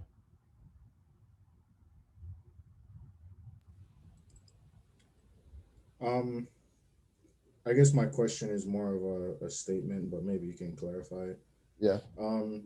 It's easy for me to see it when I'm back testing, to be honest. It When always the market is live, I don't see it as clearly as when I'm back testing. Even if I close my eyes and hit rewind and just pick a random spot, yeah. when I'm back testing, I see it. But when the market is live, honestly, I don't see it. You want to know why? I'm listening. Emotions, bro. I took emotions out of it. I don't care if I win or lose. I I just want the percentage to grow. kid you But not. I still don't see it. It's emotion, and the emotion that it's doubt. Because I Mm. promise you, I kid you not, it's doubt, bro. I used to go through that, man. I promise you, it's doubt. Because listen, here's the thing, guys. Here's the difference between dim or back testing. If you're going from demo to live, or if you're back testing and try to look at it live. If you're back testing, guys, like he said, he would close his eyes, pick a random spot, and he can easily do it, right? Now, when he's trying to do it in live time, you're dealing again with doubt, and you don't you're second guessing yourself what it is exactly what you're looking for, right? um and that's why how I can narrow it down to doubt for the most part. Now, my advice, so let me ask you this first. When you're looking in real time, what's the first thing you're looking for, as far as like what are you trying to identify, like you personally? Um, the trend direction. Okay, so the trend direction, you always start on the same time frames, or You always start on the daily. okay? Then I go to the 1 hour. Then I go to the 15 minute. Yeah. Okay. Well, the daily is definitely going to show you, if you're trying to trade inside that day, is going to give you that day's momentum, or it should give you a hint at that current day's momentum, depending on if it's at some type of structure or not. So for this chart right here, currently, you know, we're at some nice daily structure basically. Now, does that necessarily mean I'm going to buy or sell or anything right now, just now? No.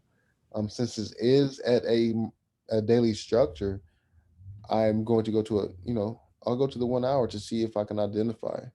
Now, looking at this right here, this trend has been bullish, right? Here's that daily Hmm. structure that we've seen from the daily chart, this same orange line. It hasn't moved.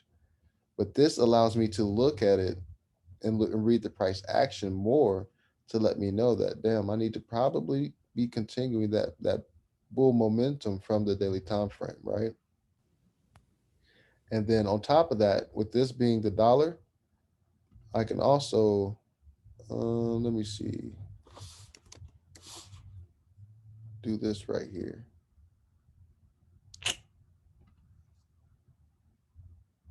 Where the fuck did you go?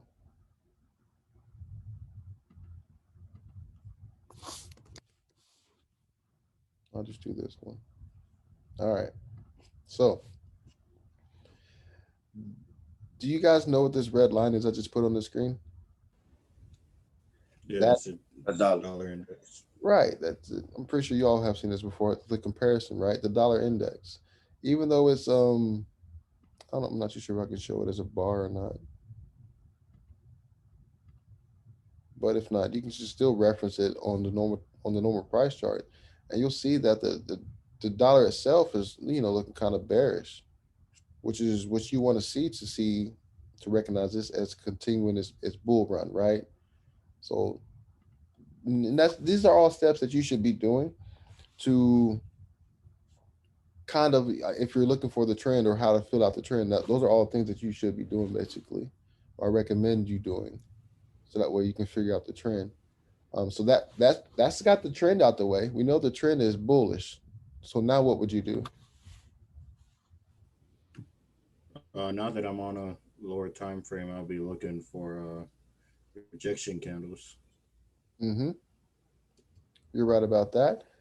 But since these are already, looks like it's already in a trend, there's not any type of rejection just yet or any type of retracement in it just yet.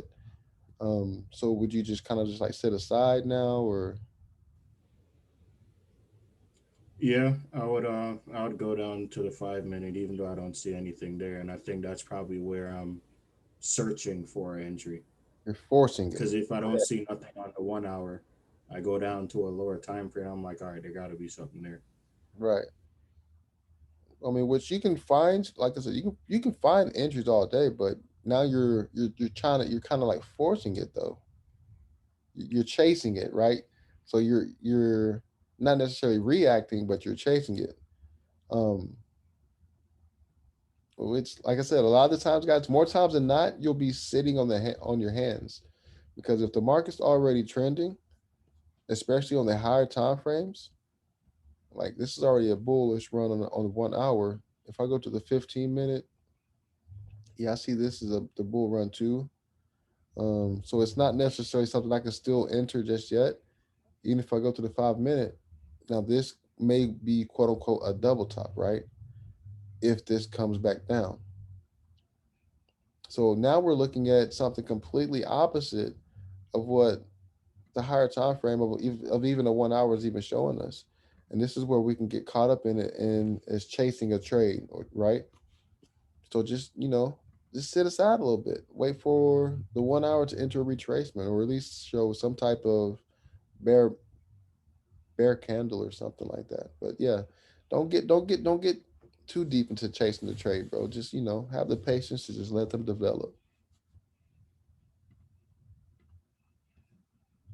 Let's see. Any other questions?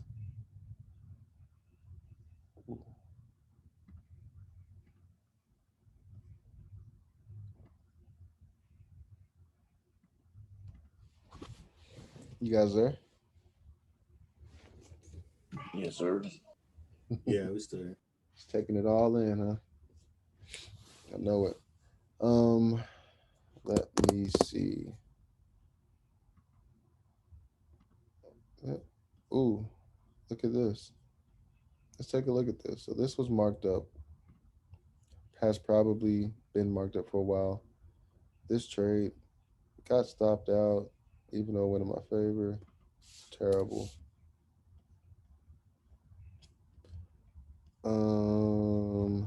This is UJ 1 hour. So what I'm gonna do is put all my charts on UJ.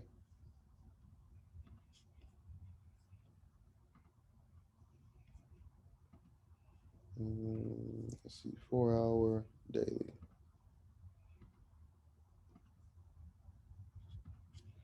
Let's see if I can help you guys find an entry on this. So starting with the daily chart, I'm gonna blow it up, see what I can see.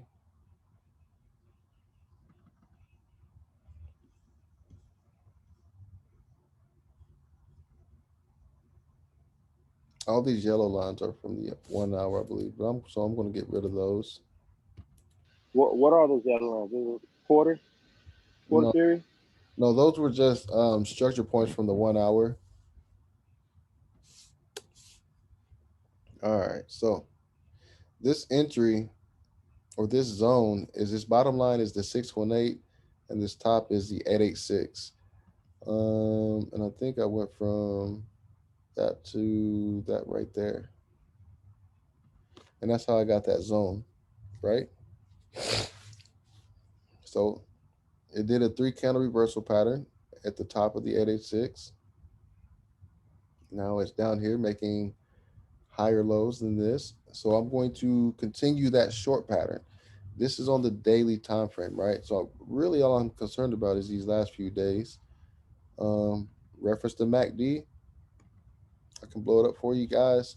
Looks like it wants to cross down. This movement up here is more of a consolidation type of move, right? There's no clear control. So we go off of price action, right? Price action is showing, hey, bears still closing below the 50 EMA too. This is all my thought process, guys, right? One thing I haven't checked though is news.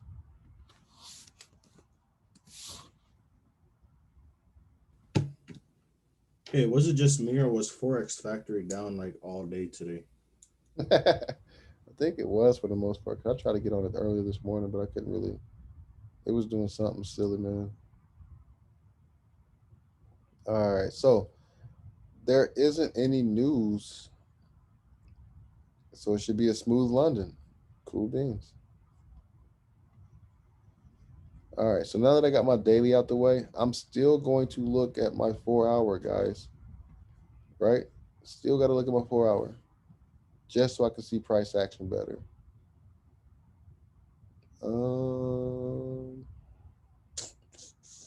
Now, again, this is that same zone from the daily chart. I can just see my shit a little bit better, right? There's a void that was kind of, I guess, filled over here, possibly. But again, if I want to, I can reference, well, not that, but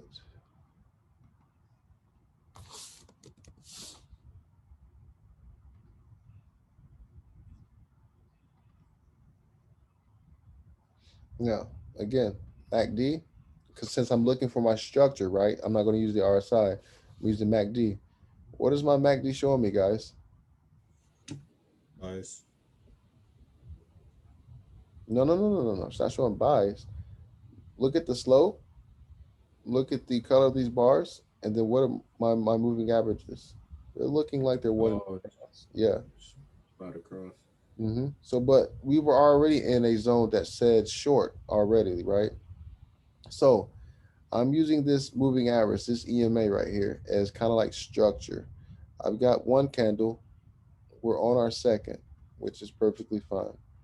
Now, even though I'm seeing all this, guys, again, I'm still going to reference the 1-hour time frame. I'm still going to use my drawing tools the same. Any chart that I look at, if I can identify something, I'm going to use my drawing tool basically.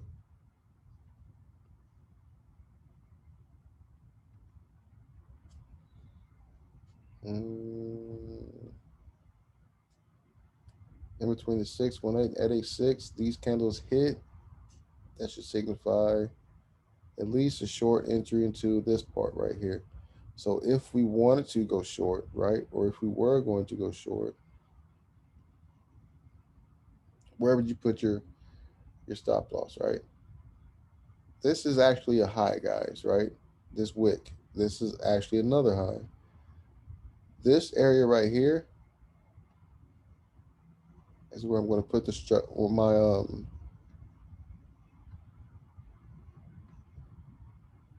stop loss for now. This may not be even a good trade. You never even know. But I'm still going to look at my 1-hour time frame.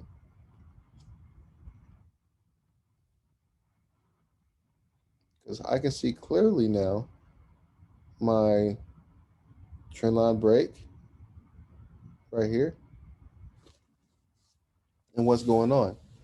So I'm going to use the 1-hour actually as my structure chart, because this is where I see my stuff the clearest, right? But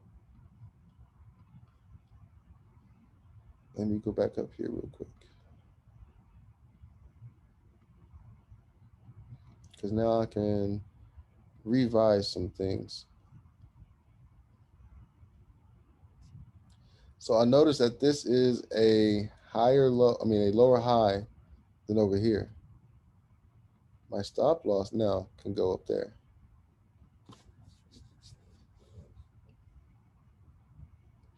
And what I want to see now is, I'll go back to my daily chart. See that 3 candle reversal pattern forming possibly. Hour chart is going to be my structure chart. I want to go up to my 4-hour chart because again, since the hour chart's my structure, that's my intermediate chart, right? I need to go to a higher time frame just to see basically if it indeed is going to continue that short, right? And what does the 4-hour stay? Short. So that's what we want to see, guys, when we come to our structure chart, right? Now, since the market is already trending, guys, I'm not necessarily going to enter just yet. Okay. There is going to be some type of retracement along the lines. And considering where it is right now and the timing of the market is 10:30, from this high to where it is right now, I still expect there to be some type of retrace to some type of structure that was broken. Let's see. This right here had this wick, but up here had pretty much nothing, right? Up here would be that void, which I would expect some type of retest. I can't really use this low to fib to just yet because it's not a true low just yet unless this candle makes and closes higher than higher than this low right here, and it has a bullish type of momentum. Other than that, it's just going to continue to go short. So I don't want to use this low just yet. So this is one of those instances where you kind of just sit aside for a little second and wait for a retrace to happen.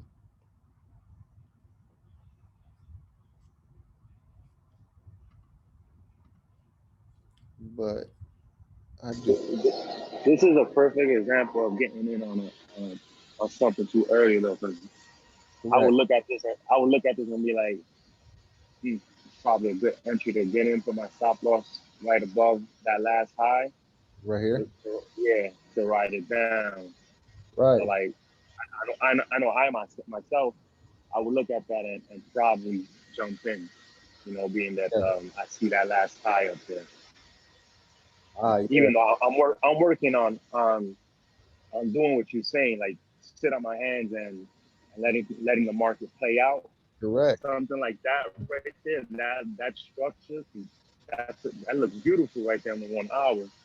Right. Like I myself would have jumped into something like this, and probably it would have been too premature, right?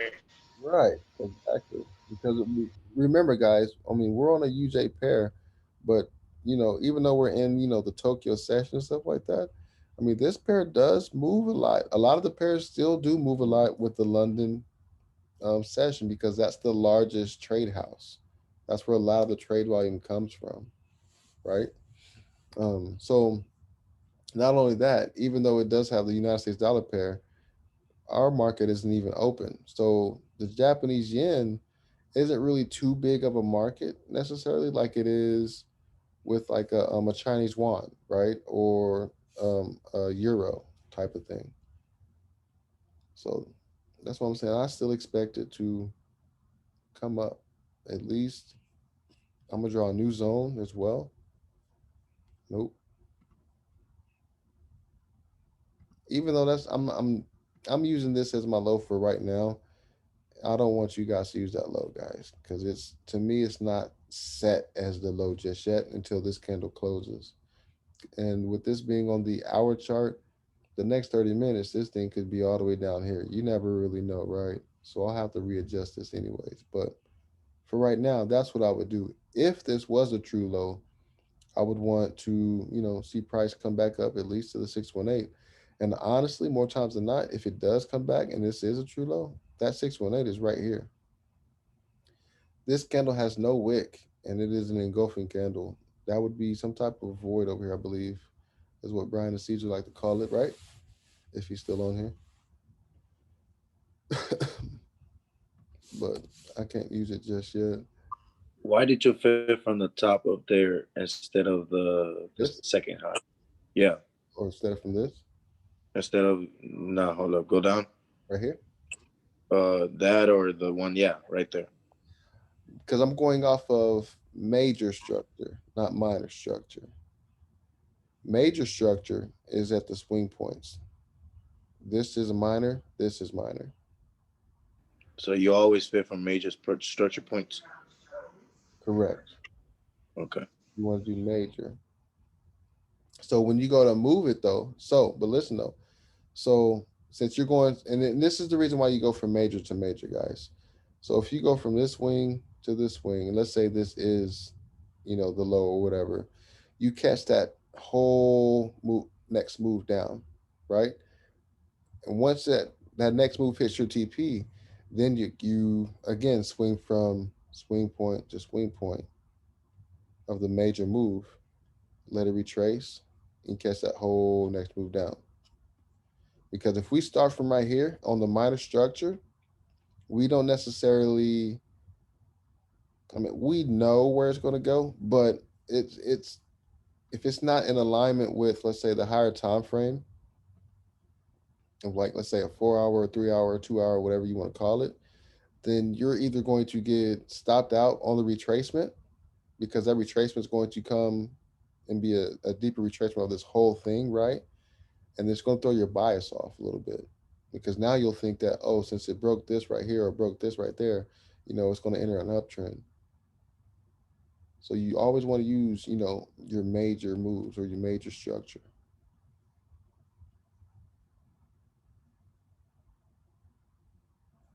Hmm. Any other questions, guys? I'll probably monitor this for a little bit, set some pending orders over here and some alerts, so that way I can be alerted by price, basically.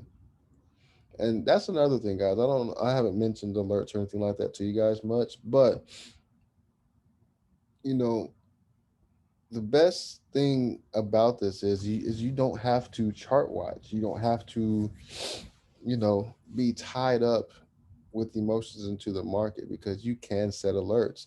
So the system that I'm teaching you guys, if we're expecting things to go, this way or that way, set your alerts so that way, if you're having to be patient, right, and sit on your hands, which more times than not, no matter what system you use, you'll probably be sitting on your hands, because the market doesn't really trend too much more than it does consolidating, right?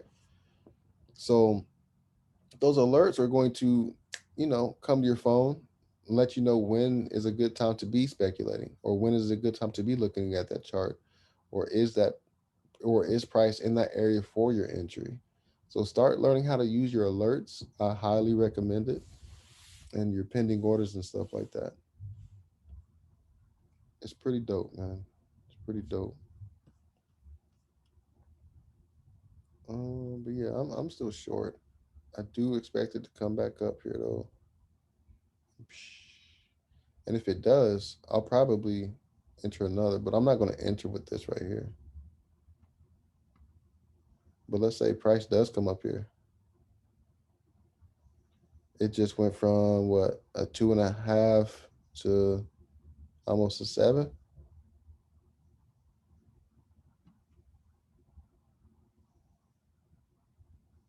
Those are the trades we want to be taking. But something tells me, man, it's probably just going to do something like this for real. Which that's still the 3-to-1 reward risk, so that's still good.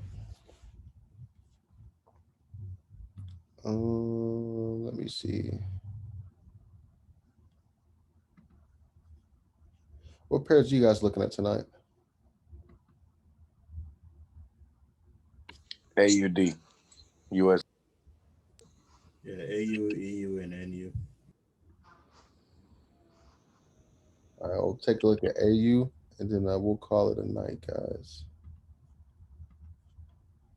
And I'll shit, get the recording out to you guys and all that good stuff too. This has been marked up too. Holy crap.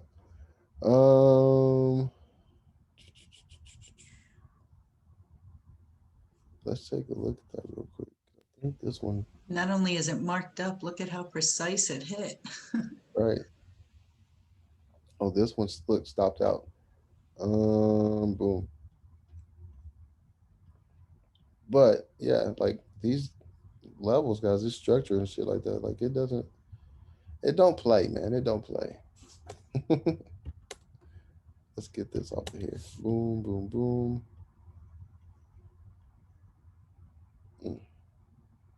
There we go. So here's what we do. Here's how we review this real quick.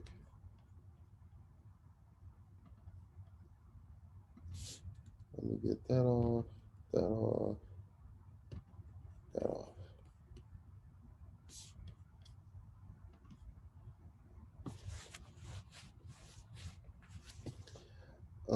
This being on the 4 hour,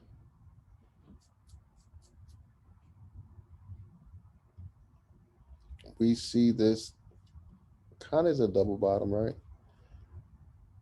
But I'm not going to get that off of there. Get that off. I'm not going to do that just yet. Hold on. Let me go back.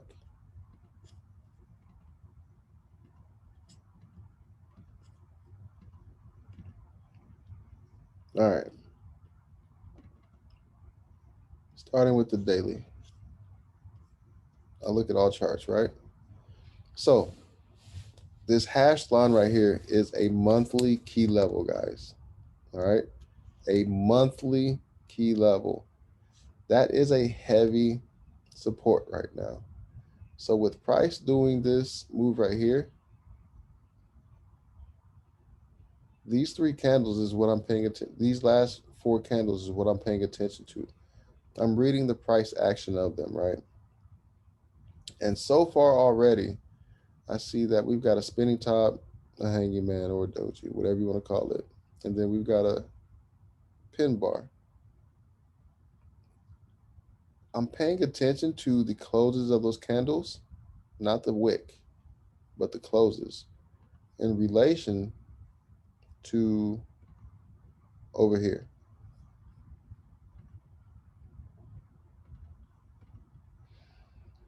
This is a low. This is a higher low. The closes of these candles are lower over here than they are over here, right? Now, here's what we have to be careful with when using like indicators, right? The MACD is showing you that the bears have been in control right here, and this is the current day. Your moving averages are still slanted down, right? But going back to the divergence lesson, right? Look at this. This is your lowest low right here. Here's a higher low. This would be a higher low. Okay, so I'm going to assume that for right now. Let me take a look at the 4 hour just to be sure, right? And this is how we confirm that.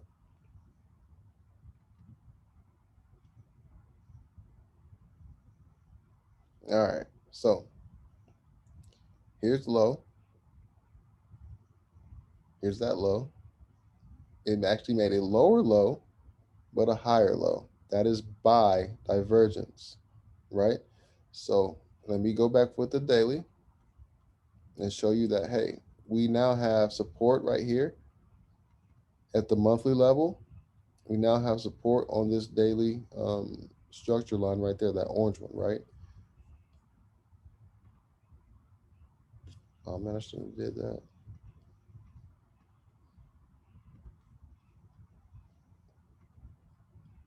So I want to use the 4 hour basically as my structure chart. That's my first chart that I'm delineating.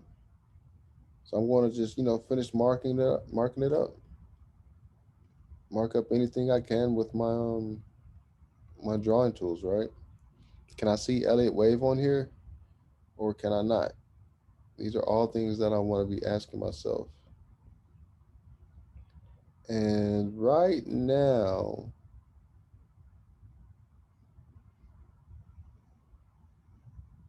what I'm seeing is this, right? So we've got this push down, right? I would look at this whole move as ABC. Now we've got this push down that didn't break this structure. Okay. So since that happened, we can look at a possible either two things or a few different things, right? Either a longer type of consolidation, which would be a correction to this right here. So it'd be like a B, C, D type of thing, right? Like a big long consolidation, possibly. But I don't see that happening really, right? I don't see that happening, especially with this engulfing right here. This engulfing break of structure is what we want to see. All right. That's something that we want to see when it comes to swing points. All right. So I've looked at the daily, I've looked at the 4 hour. I still, guys, even though we've drawn up all this stuff and we've gathered that, we basically possibly want to be going long. I can even check my MACD. My MACD has crossed. My momentum is bull. 4 hour is the structure chart for right now. Let's take a look at the 1 hour. 1 hour is just giving me a more immediate look, I should say, to structure and things of the sort. So orange line is the daily, purple's 4 hour, yellow is the 1 hour.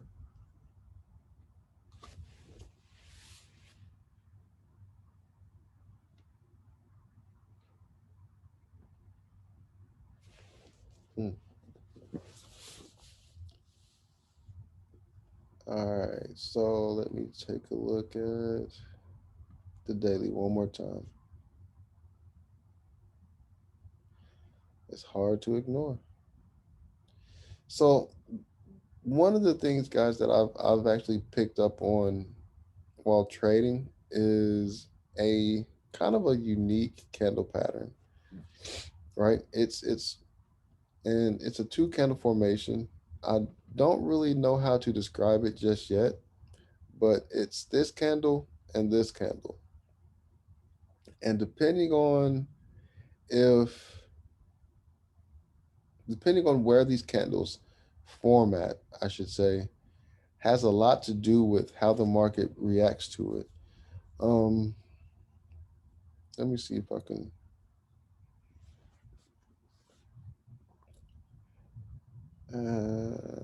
No, that's not it.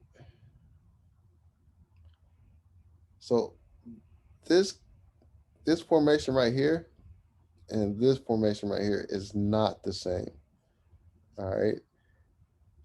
Again, these two candles right here and this candle is not the same.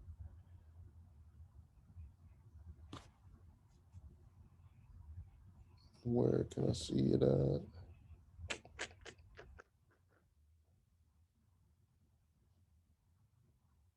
I'm trying to see if I can find a good example for you guys on that.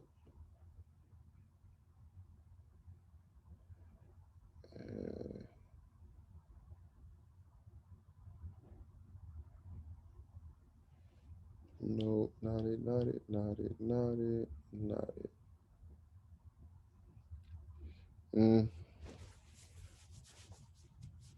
All right, so I can't really find a good example. All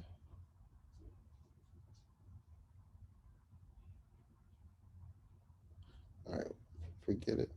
But basically, these candles right here I used to get them confused with these two candles.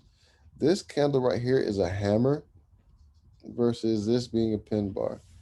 The difference between these two types of setups right here is actually that second candle. This candle, this hammer right here is a continuation. Boom. This right here is a reversal. So depend on where they form at within a trend,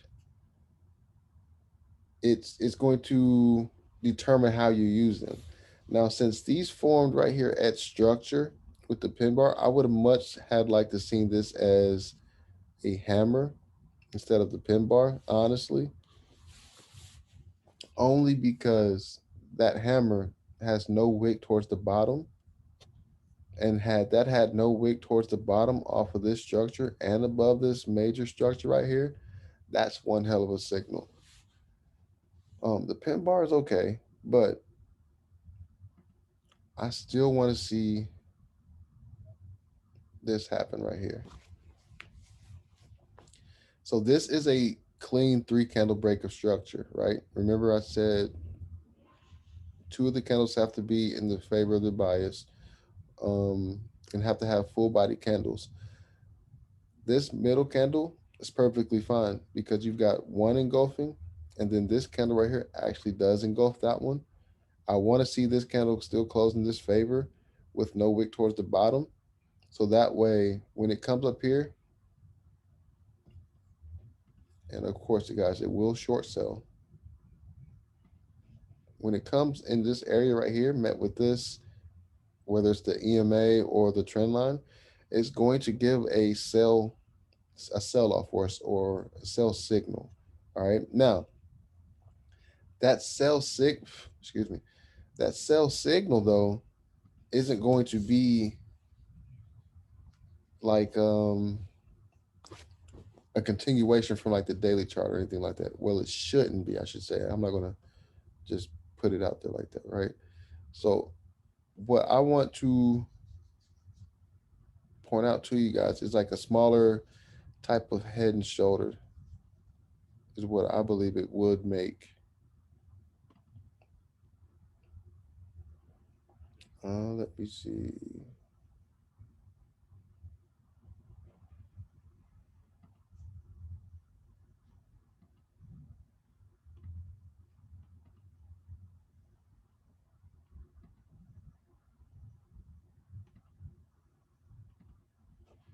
It would probably do something like that, basically, right?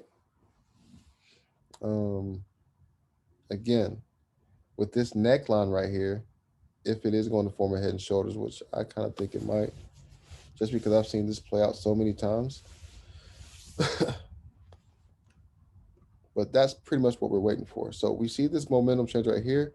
We want to let this move happen, see the retracement, react off of somewhere over here, because again, we'll be able to fib from low to high and get in there, right? But we're not going to use these take profits though.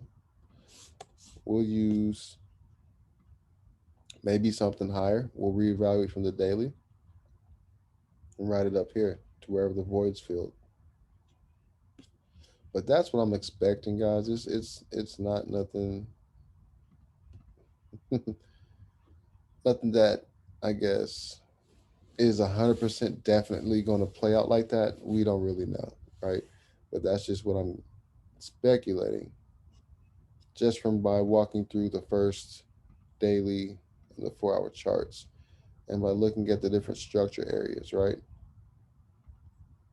Let's see, I'll mark this up for you guys. Y'all see this 3 candle break of structure right here? Well, I guess I'll put it right there. 3 candle break of structure. Another 3 candle break of structure. Break of structure, but not a 3 candle, so it bounced, right? Break of structure. Came up to it. Boom. Now, this candle break of structure right here. Notice though, guys, it wasn't really a perfect 3, right? Again, like I said, nothing's ever 100%. All right, Amber Alert. You got this move down, this push down right here.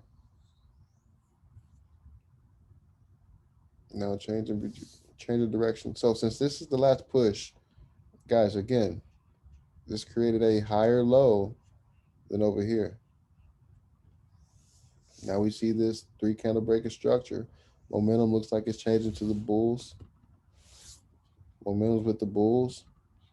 And this is what I'm trying to tell you guys. Hey, I'm expecting, hey, come up here, meet with this structure, enter some type of slight retracement, make a head and shoulder technical chart pattern, and ride it all the way back up. That's how I pretty much speculate the charts, guys. I mean, I can't give you guys everything, I guess, that's in my brain without any kind of questions or anything. But No, So that why was not awesome. It's an awesome explanation. You know, sometimes the 3 candle breaking structure though is confusing when it doesn't actually make a higher high or a lower low. right, right. So here's another thing, guys. So, and you're talking about like right here. Mm-hmm. Like it broke the structure and it broke and made a lower low, but then it popped up Correct. and Now, you still get a 3 candle breaking structure to the other direction, but then it fails there also. So it does get a little confusing. right here. Like the first where it broke right there. Right And here. then it popped up. And yes, you still get your 3 candles in the direction upwards, Mm-hmm. but it fails to go any further and it pops down. Yep. The structure it failed at is over here. Mm-hmm. It Now, didn't. if we look at this chart at this 4-hour bar on a lower time frame, we'll be able to identify that those 3 candles within this. Let's do that real quick, actually. Let's see if we can see it on the hour.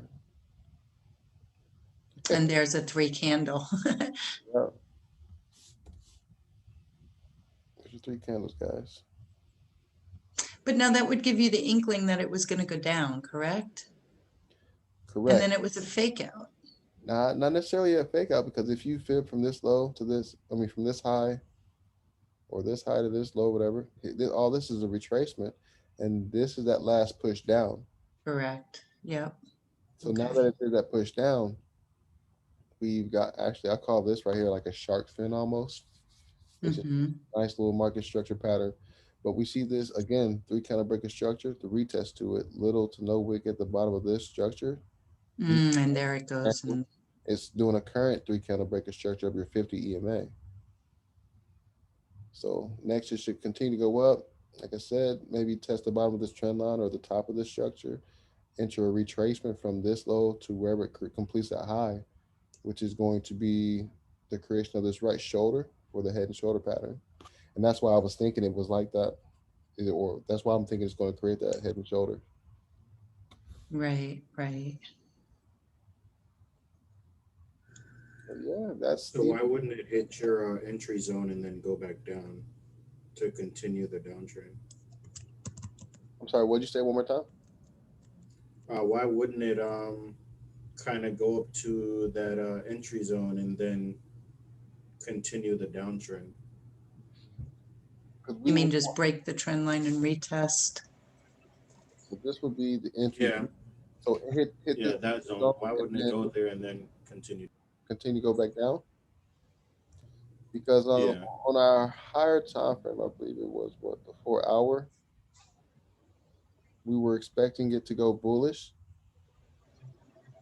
And with it being above this monthly key level already, guys, you've got 1, 2. This would be the 3rd tap with a nice change in momentum to that key level.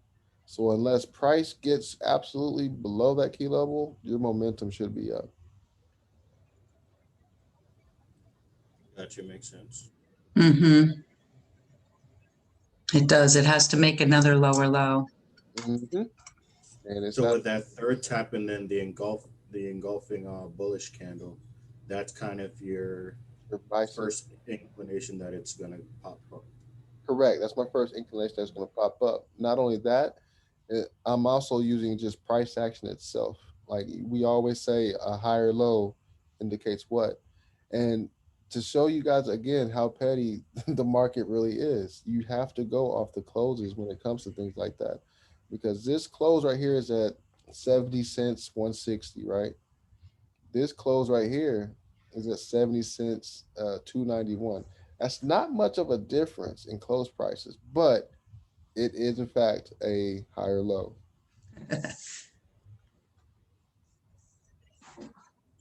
So when you see that, and then you see that engulfing pattern right here, and then you see another engulfing, now this current candle has no wick towards the bottom, that's letting you know where that momentum's going. So, and then the market is kind of like water, guys. It's going to take the path of the least resistance, basically. And that's why, another reason why I draw this head and shoulders, because I'm expecting it to, test the bottom of the support right here. I mean, this resistance right here, where it originally kicked off, this move right here, it'll probably come over here, kick off another false move down, just to get people, hey, continue that trend down. But, it'll find some support and pop back up. So we'll just have to see what happens. But that's what I'm speculating right now. Any other questions?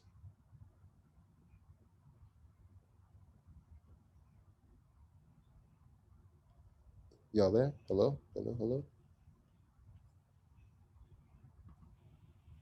I'm here. Hello.